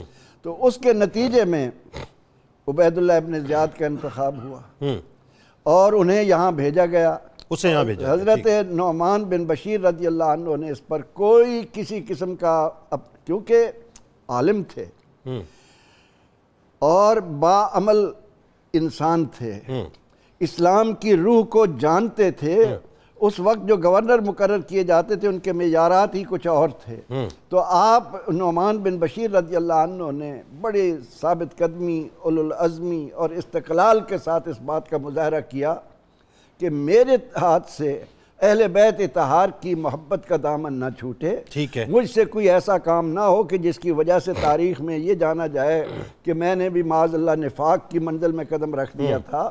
آپ نے معزول ہونا گوارا کر لیا اور اس بات کی اپنے اندر یہ بات نہیں آنے دی کہ اہل بیت اطہار رضوان اللہ علیہ مجمعین کے خلاف کوئی قدم اٹھائیں، یعنی دوسرے لفظوں میں حب اہل بیت میں آپ نے گورنری کو ٹھوکر مار دیا اور آپ دمشق چلے گئے، یعنی غلامی اہل بیت کو اپنایا اور دنیا کی آقائی کو نہیں اپنایا، دنیا کی آقائی کو پاؤں تلے روند ڈالا۔ ٹھیک ہے۔ اس کے بعد جب ہم دیکھتے ہیں کہ ایک وہ انتہائی خونخواری کا ایک منظر تاریخ میں آتا ہے، وہ سر اقدس جو تن سے جدا ہونے کے بعد بھی اپنے نانا کے قرآن کی تلاوت کرتے ہوئے نظر آتے ہیں، اس موقع پر یہ سعادت بھی حضرت نعمان بن بشیر رضی اللہ عنہ کے حصے میں آتی ہے کہ انہیں حب اہل بیت کا سفیر مانتے ہوئے ان کو یہ ذمہ داری دی گئی کہ یہ جو اسیران کربلا ہیں اور یہ شہداء کے جو سر ہیں ان کو یہاں سے لے جانے میں وہ نگرانی کریں، اور ان کی نگرانی میں جب یہ قافلہ کوفے سے ہوتا ہوا مدینہ منورہ پہنچا تو انہوں نے اہل بیت اطہار رضوان اللہ علیہ مجمعین کے ساتھ اپنی محبتوں کے وہ چراغ جلائے کہ اہل بیت اطہار میں سے سادات کی دو نامور خواتین نے ان کو خوشی کے ساتھ دعائیں دیتے ہوئے اپنے زیورات دینے کی پیشکش کی۔ ان کا جواب تھا کہ میں نے یہ ایمان کی لذت پانے کے لیے، اللہ کی رضا کے لیے یہ کیا ہے۔ آئے ہے، سبحان اللہ، سبحان اللہ۔ اچھا اب ذرا ظاہر ہے علامہ صاحب یہ اتنا طویل موضوع جو ہم نے بس چند سمجھے لمحوں میں جو ہے وہ سمٹایا ہے، آپ کا جو علمی مقام اور خاص طور پہ وہی بات جو آپ نے ابتدا میں ایک جملہ فرمایا تھا، گٹھی چونکہ سرکار علیہ السلام نے دی تھی تو اس گٹھی کا فیضان تھا کہ علم سے آپ کی دوستی بھی بہت تھی، علم کی وسعت بھی بہت تھی اور علمی مقام بھی اللہ نے آپ کو بہت عطا کیا، اور آپ کی مجالس میں بڑے بڑے مطلب ظاہر ہے مطلب اکابر شخصیات جو ہیں وہ بیٹھتی تھی، ذرا بتائیے اس بارے میں۔ جنید بھائی، میں ابھی کہ لو پروفیسر صاحب کی گفتگو کے درمیان سوچ رہا تھا کہ اللہ رب العالمین نے آپ کو علمی شان و شوقت اور تمکنت عطا کی تھی، اس کے پیچھے اصل میں وہ جو قرآن کی آیت ہے وَعَلَّمَكَ مَا لَمْ تَكُنْ تَعْلَمْ وَكَانَ فَضْلُ اللَّهِ عَلَيْكَ عَظِيمًا. اللہ فرمایا محبوب ساری کائنات کو جو علم دیا ہے وہ علم قلیل ہے، اور تنہا جو آپ کو دیا ہے وہ علم عظیم ہے، اللہ وہ فضل عظیم ہے. اللہ اس سر چشمہ فضل عظیم سے سیراب ہونے والے کے علم کا اندازہ کوئی کیسے کر سکتا؟ اللہ آپ علمی اعتبار سے بہت بڑے محدث تھے، بہت بڑے محدث تھے. میں صرف آپ کے 2 تلامذہ کا انٹروڈکشن آپ کے سامنے رکھتا ہوں. ویسے تو ہزارہا لوگوں نے اپنی علمی تشنگی کو سیراب کیا یہاں سے، لیکن میں آپ کے جو بڑے بڑے تلامذہ یعنی امام بخاری رحمت اللہ علیہ کے اساتذہ کے لیول کے آپ کے جو تلامذہ ہیں ان کی تعداد کوئی 77 بنتی ہے. علم الحدیث میں 2 ورڈ استعمال ہوتے ہیں ٹرمینالوجی میں، اور یہ کسی بھی نریٹر کے لیے، راوی کے لیے ہائیسٹ ڈگری ہوتی ہے. مطلب جیسے کسی کو آپ اس فن میں ہائیسٹ ڈگری ایوارڈ کریں، یعنی وہ کیا ہوتی ہے؟ پی ایچ ڈی لیول، بلکہ پوسٹ گریجویٹ، اس سے بھی اوپر. وہ ہائیسٹ ڈگری کیا ہوتی ہے کہ کسی نریٹر کے بارے میں، راوی حدیث کے بارے میں یہ کہہ دیا جائے صدوقن ثقۃن، کہ وہ سچا بھی ہے اور ثقہ بھی ہے، ثقہ بھی ہے. آپ کے 77 تلامذہ میں سے سارے کے سارے آپ علم الحدیث اٹھا لیں، ہر ایک کے بارے میں یہ 2 لفظ ملیں گے، ہوا ثقۃن ہوا صدوقن، کہ وہ سچا بھی ہے اور وہ ثقہ بھی ہے. اچھا ایک آپ کے شاگرد ہیں حضرت سعید بن مسیب رضی اللہ تعالیٰ، صرف ظاہری علوم ہی نہیں دیتے تھے، باطنی علوم بھی دیتے تھے. یہ براہ راست حضرت نعمان بن بشیر کے تلامذہ میں شامل ہیں. جب یزید ملعون بدبخت کی فوجوں نے مدینہ منورہ کے امن کو تحت و تاراج کیا ہے اور اس نے آ کے یہاں ظلم کی داستانیں رقم کی ہیں، 3 دن تک آپ اذان دیتے رہے. مسجد نبوی میں نہ اذان ہوئی، نہ اقامت ہوئی، نہ نماز ہوئی، اور انہوں نے گھوڑے باندھے مسجد نبوی میں. اللہ. اچھا حضرت سعید بن مسیب جو ان کے شاگرد ہیں، یہ وہ ہستی ہیں 40 سال جن کی تکبیر اولیٰ بھی قضا نہیں ہوئی. اللہ اکبر. اللہ 30 سال ان کی زندگی کے وہ ہیں کہ اذان بعد میں ہوتی تھی، یہ پہلے مسجد میں آتے تھے. اللہ. کسی نے پوچھا کہ سعید بن مسیب آپ تو نماز کے بہت پابند تھے، تو آپ نے ان 3 دنوں میں نمازوں کا کیا کیا؟ مشکات المصابیح میں اور امام بخاری کے استاذ امام دارمی کی سنن دارمی میں یہ روایت موجود ہے.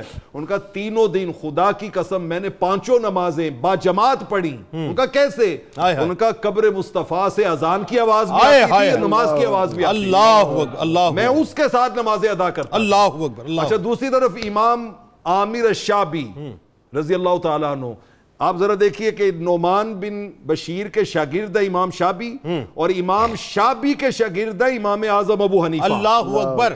کتنا اونچا مقام ہوگا. اللہ اکبر.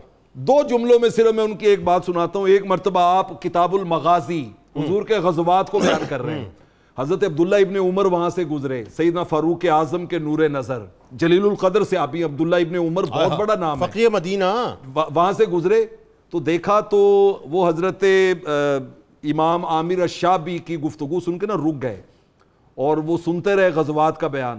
اور جب وہ بیان ختم ہوا نا تو وہ آ گئے. ان کا یہ کس کا شاگرد ہے؟ ان کا جی یہ نعمان بن بشیر کا شاگرد ہے.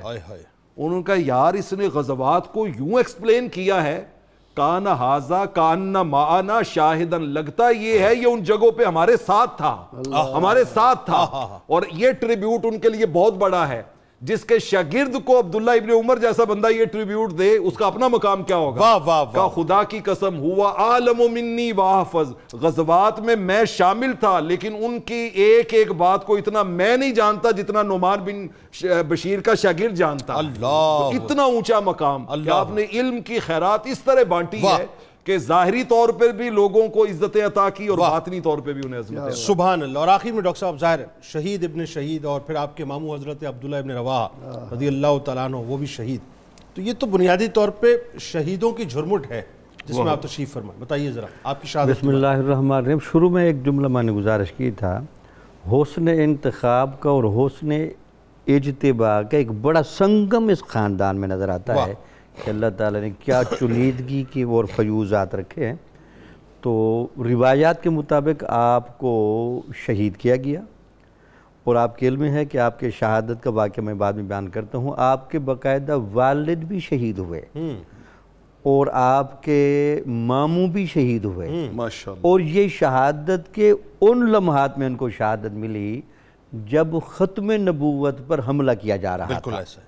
تو اس ختم نبوت کے شہداء میں جن کا نام آتا ہے، اور آپ کے علم میں ہے کہ وہ کن کا نام آتا ہے، جن کے بارے میں حضور نبی اکرم صلی اللہ علیہ وسلم نے مسجد نبوی میں باقاعدہ بیٹھ کر خوشخبریاں دی تھیں، سبحان اللہ، سبحان تو ان میں ان کے والد صاحب بھی آتے ہیں۔ وہ تو جنگ موتا کی جو بات آپ کر رہے ہیں، حضرت عبداللہ ابن رواحہ ان کے ماموں، ٹھیک ہے، بالکل بالکل ٹھیک۔ ان کا واقعہ یہ ہے کہ یہ حمص کے گورنر تھے حضرت عبداللہ بن زبیر کی طرف سے، وہاں باقاعدہ جس طرح ماحول بنا ہوا تھا، لڑائی ہوئی، اور اس لڑائی کے دوران کچھ علاقوں کے جو گورنر تھے عبداللہ بن زبیر کی طرف سے کچھ اور لوگ بھی تھے، انہوں نے ان کی وہاں مدد کی۔ اس مدد کے تناظر میں گھیرا تنگ کیا گیا، اور گھیرا تنگ کرنے کے بعد ان کو باقاعدہ بے دردی کے ساتھ شہید کیا گیا، اور ان کا سر تن سے جدا کیا گیا، اور تن سے جدا کرنے کے بعد مروان کو پیش کیا گیا۔ اب مروان نے صرف ان کے ساتھ نہیں کیا، ان کے پورے خاندان کے ساتھ وہی قتل و غارت کا اور ظلم کا ایک بازار گرم کیا گیا۔ اس کے بعد جب ماحول بنا اور ان کی زوج اور بچوں کو لایا گیا، تو مروان اس سر کے ساتھ ذرا نازیبہ حرکتیں کر رہا تھا، تو آپ کی بیگم نے کہا جی یہ میرے خامند کا سر ہے، تو اگر آپ مناسب سمجھیں تو یہ سر مجھے دے دیں، تو پھر وہ سر آپ کو دیا گیا۔ اس طرح کر کے آپ کی یہ شہادت رونما ہوئی۔ تو آپ دیکھ لیں جو حق و صداقت کے پیمبر ہوتے ہیں، تو حق و صداقت کے جو امین ہوتے ہیں، وہ اپنے انجام ظاہری سے نہیں ڈر رہے ہوتے، ان کو یقین ہوتا ہے کہ ہم نے شہادت کے ماتھے پر راہ عظیمت کا مسافر بن کے وہ نقوش طے کر کے جانے ہیں، تاکہ بعد میں آنے والے یہ نہ کہیں جی حق پر چلنا مشکل ہوتا ہے، حق پر ڈٹا نہیں جا سکتا، حق کا ساتھ نہیں دیا جا سکتا۔ تو آج بھی نعمان بن بشیر کی شہادت ہمیں راہ عظیمت کا دست دیتی ہے، اور ہمیشہ حق پر رہنے کا اور حق کے ساتھ چلنے والوں کا، اہل بیت کے ساتھ صحیح محبت کرنے کا، اور ہر طرح کی قربانی سے دریغ نہ کرنے کا درس ملتا ہے۔ آپ ہی دیکھیے کہ 2 ہجری کی آپ کی ولادت ہے، اور آپ انصاریوں میں ظاہر پہلے بچے، اور 2 ہجری کی ولادت جو حضرت عبداللہ ابن زبیر رضی اللہ تعالیٰ عنہ کی بھی ہے، آپ مہاجرین میں پہلے بچے، دونوں ہی جو ہیں وہ اپنا ایک سرٹن ٹائم تک ساتھ رہے، اور آپ یہ دیکھیں دونوں ہی حب اہل بیت میں شہادت کے جام نوش کرتے ہیں۔ یعنی وہ جو سال تھا وہ چونکہ بدریوں کا سال تھا، تو اس کی تابناکیاں جو ہیں، اس کا پرتاؤ جو ہے، وہ آلموسٹ ہر بچے میں جو اس سال پیدا ہوا وہ شہادت کے جام کی صورت میں نظر آیا۔ دونوں کے والدین بدری تھے، دونوں کے والدین بدری تھے، کیا بات، اور دونوں کے والدین بدری تھے، بالکل ٹھیک ہے۔ حاضرین کرام، ہمارے ساتھ آپ ضرور جڑے رہیے گا، اب آپ تو چلے جائیں گے لیکن میں اور آپ انشاءاللہ ساتھ رہیں گے۔ قصص الانبیاء میں آج لوٹ کے سلسلے کو وہیں سے جوڑیں گے، خروج دجال کے بارے میں آج بات ہوگی، اور نزول عیسیٰ علیہ السلام کے بارے میں بات ہوگی۔ ہمارے ساتھ جڑے رہیے گا، لوٹ کے واپس آتے ہیں۔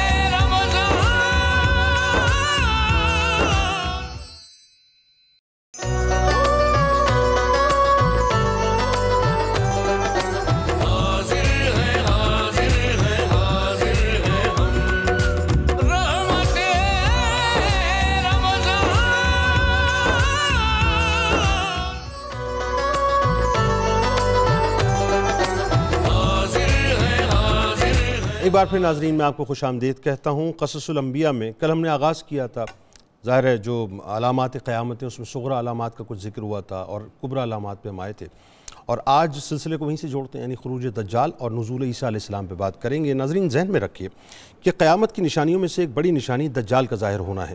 دجال 40 دن میں مکہ مکرمہ اور مدینہ منورہ کے سوا تمام روئے زمین میں گشت کرے گا، اور وہ بہت تیزی کے ساتھ زمین میں سیاحت کرے گا۔ جیسے بادل جس کو ہوا اڑاتی ہے اس کا فتنہ بہت شدید ہوگا، اس وقت زمین کو حکم دے گا تو وہ سبزہ اگائے گی، یعنی اس کے حکم کے اوپر جو سارا کام ہو رہا ہوگا تو زمین سبزہ اگائے گی، آسمان پانی برسائے گا، اور ان لوگوں کے جانور لمبے چوڑے خوب تیار اور دودھ دینے والے ہو جائیں گے۔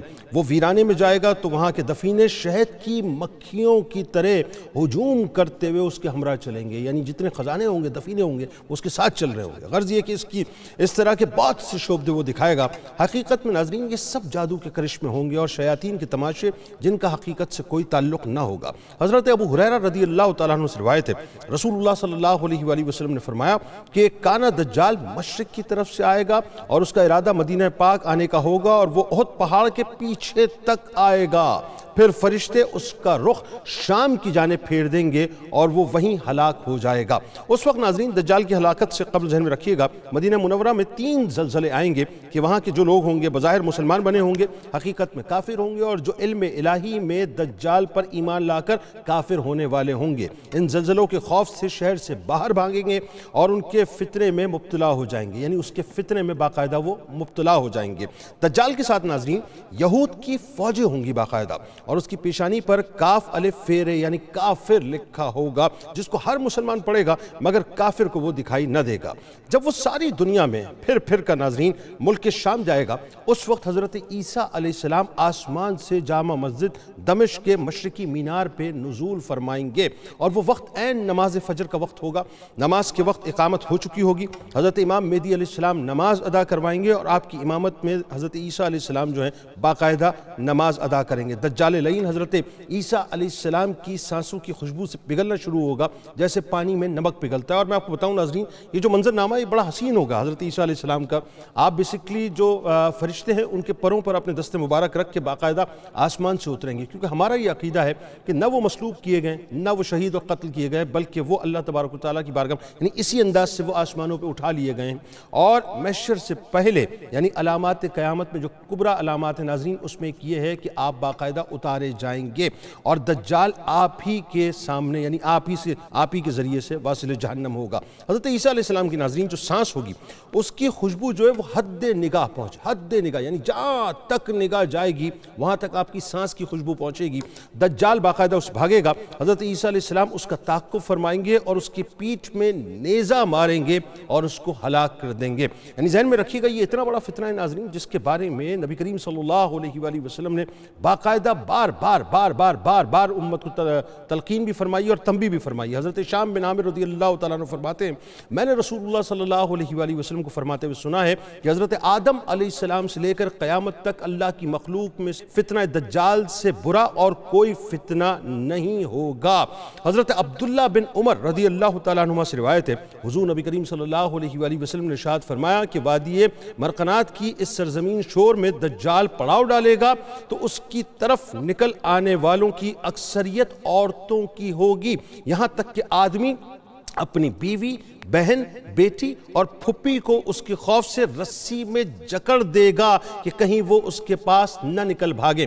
یعنی ذہن میں رکھیے یہ جو حدیث پاک ہے ناظرین علماء تفاسیر یہ فرماتے ہیں کہ بنیادی طور پہ یہ اشارہ ہے ان خواتین کی طرف، جیسے آپ دیکھ رہے ہیں نا آج جو ایک لبرلز کا ایک طوفان آیا ہوا ہے، سیکولرز کا ایک طوفان آیا ہوا ہے، اور خواتین جو ہے وہ اپنا آزادی کے نام پر مادر پدر آزادی کے نام پر یہ جو پدر شاہی نظام کے خلاف جو ہے باقاعدہ نعرے لگائے جا رہے ہیں، اور وہ مادر پدر آزادی چاہتی ہے، وہ آزادی کی جس کے اندر کوئی قید و بند نہ ہو، کوئی رشتے نہ ہو۔ یہ ایکچولی ناظرین سمجھ لیجئے کہ ابتدا ہے، یہ ابتدا ہے، لیکن اس کا جو کلائمیکس ہے نا اس حدیث پاک میں ہے کہ اس وقت صورتحال یہ ہوگی کہ خواتین باقاعدہ دجال کے جال میں آئیں گی اور اس کی طرف بھاگیں گی، اور اس کے گھر والے باقاعدہ اس کو جکڑ کے ان خواتین کو روکیں گے۔ تو حضرت نواس بن سمان رضی اللہ تعالیٰ عنہ کہتے ہیں کہ ایک روز نبی کریم صلی اللہ علیہ وآلہ وسلم نے دجال کا ذکر کیا اور ہم نے عرض کیا کہ یا رسول اللہ صلی اللہ علیہ وآلہ وسلم زمین میں اس کا گھومنا کس تیزی سے ہوگا؟ آپ صلی اللہ علیہ وآلہ وسلم نے ارشاد فرمایا کہ اس بارش کی طرح جسے ہوا پیچھے دھکیلتی ہے وہ ایک قوم کے پاس آئے گا اور انہیں اپنے آپ پر ایمان لانے کی دعوت دے گا، وہ ایمان لے آئیں گے اور اس کی بات مان لیں گے، چنانچہ وہ آسمان کو حکم دے گا اور وہ بارش برسائے گا، زمین کو حکم دے گا اور وہ نباتات اگائے گی۔ شام کے وقت لوگوں کے جانور چراغاہوں سے واپس آئیں گے تو ان کی زبانیں یعنی ان کی جو کوہانیں ہیں پہلے سے بڑی ہوں گی، ان کے تھن کشادہ ہوں گے اور پسلیاں خوب بھری ہوئی ہوں گی۔ پھر وہ دوسری قوم کے پاس جائے گا اور وہ انہیں اپنے آپ پر ایمان لانے کی دعوت دے گا، لیکن وہ اس کی دعوت سے انکار کر دیں گے۔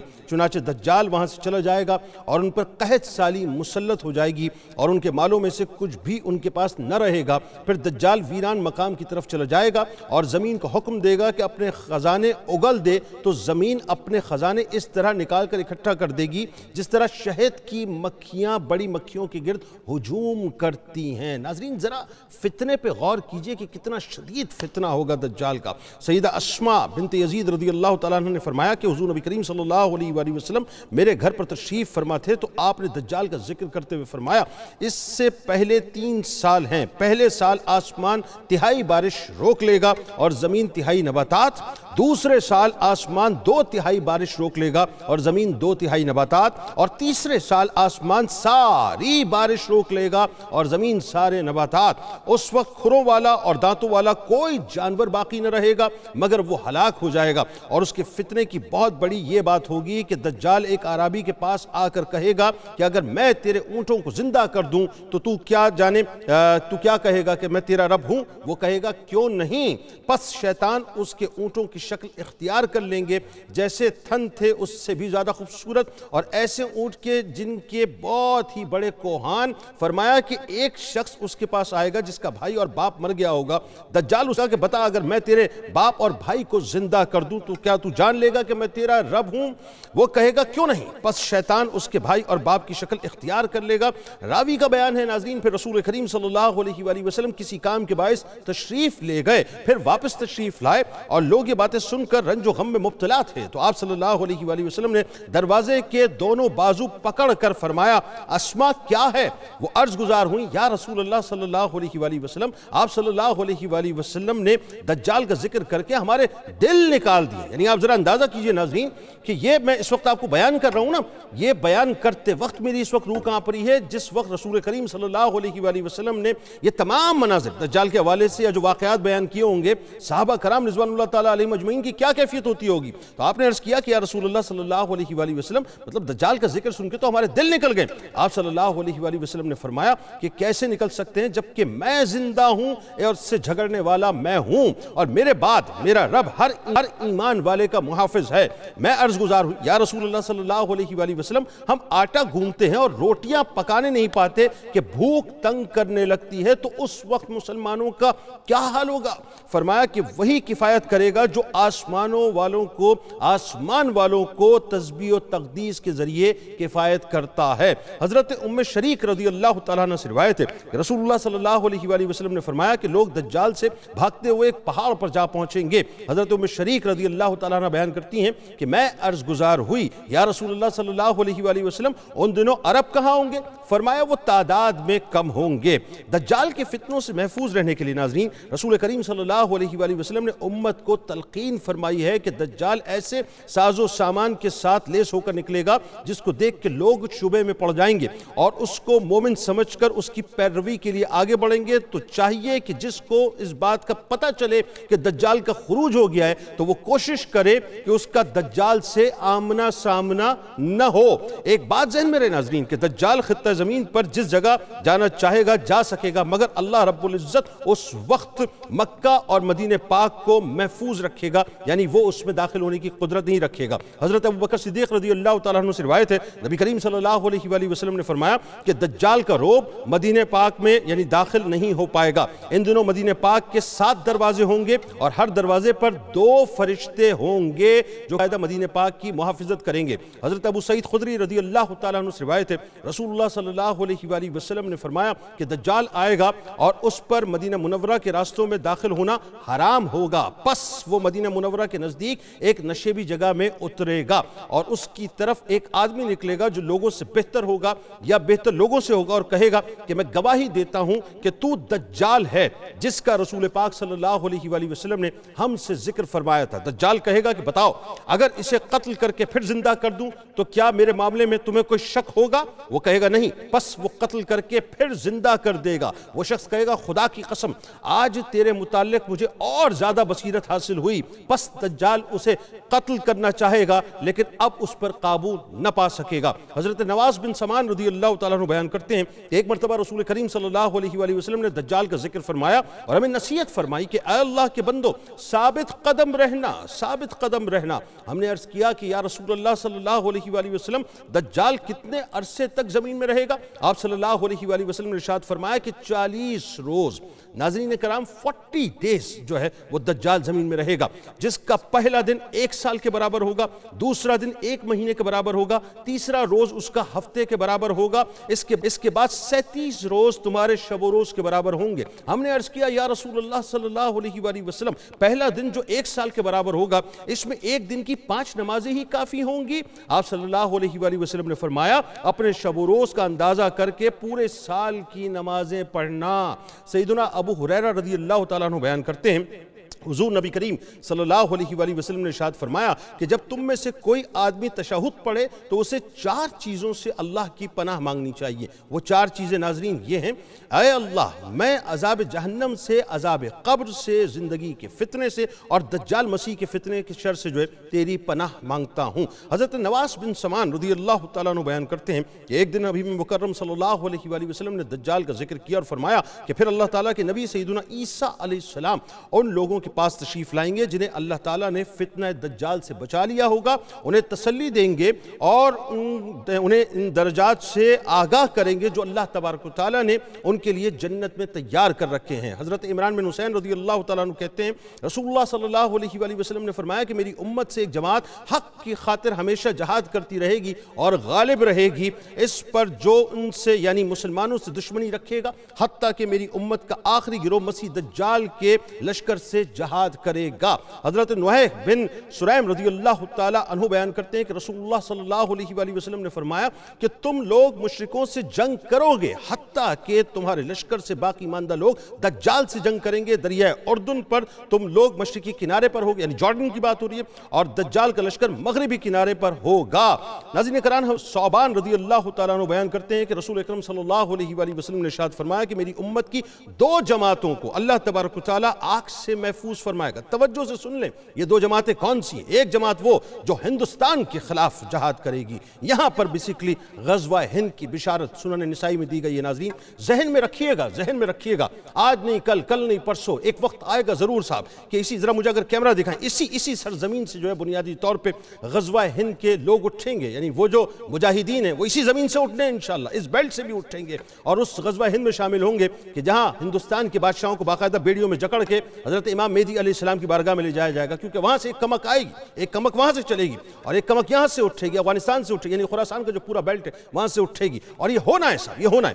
بس یہ ذہن میں رکھیے، یہ دعا کیجئے بلکہ اللہ تعالیٰ سے کہ اللہ تبارک و تعالیٰ ہمیں ان لوگوں میں شامل کر دے، اللہ تعالیٰ ہماری نسلوں کو ان لوگوں میں شامل کر دے جو غزوہ ہند کا باقاعدہ حصہ بنیں گے۔ ہونا تو ہے صاحب، اب بات وہ یہ کہ اللہ تعالیٰ شکلیں تبدیل کرتا ہے، لوگ تبدیل کرتا ہے، یہ اس کا نظام ہے، لیکن ہونا تو ہے۔ تو حضرت ثعبان رضی اللہ تعالیٰ عنہ بیان کرتے ہیں سرکار نے فرمایا میری امت کی 2 جماعتوں کو اللہ تبارک و تعالیٰ آگ سے محفوظ فرمائے گا۔ ایک جماعت وہ جو ہندوستان کے خلاف جہاد کرے گی اور دوسری وہ جماعت جو حضرت عیسیٰ ابن مریم علیہ السلام کے ساتھ مل کر دجال کے خلاف جہاد کرے گی۔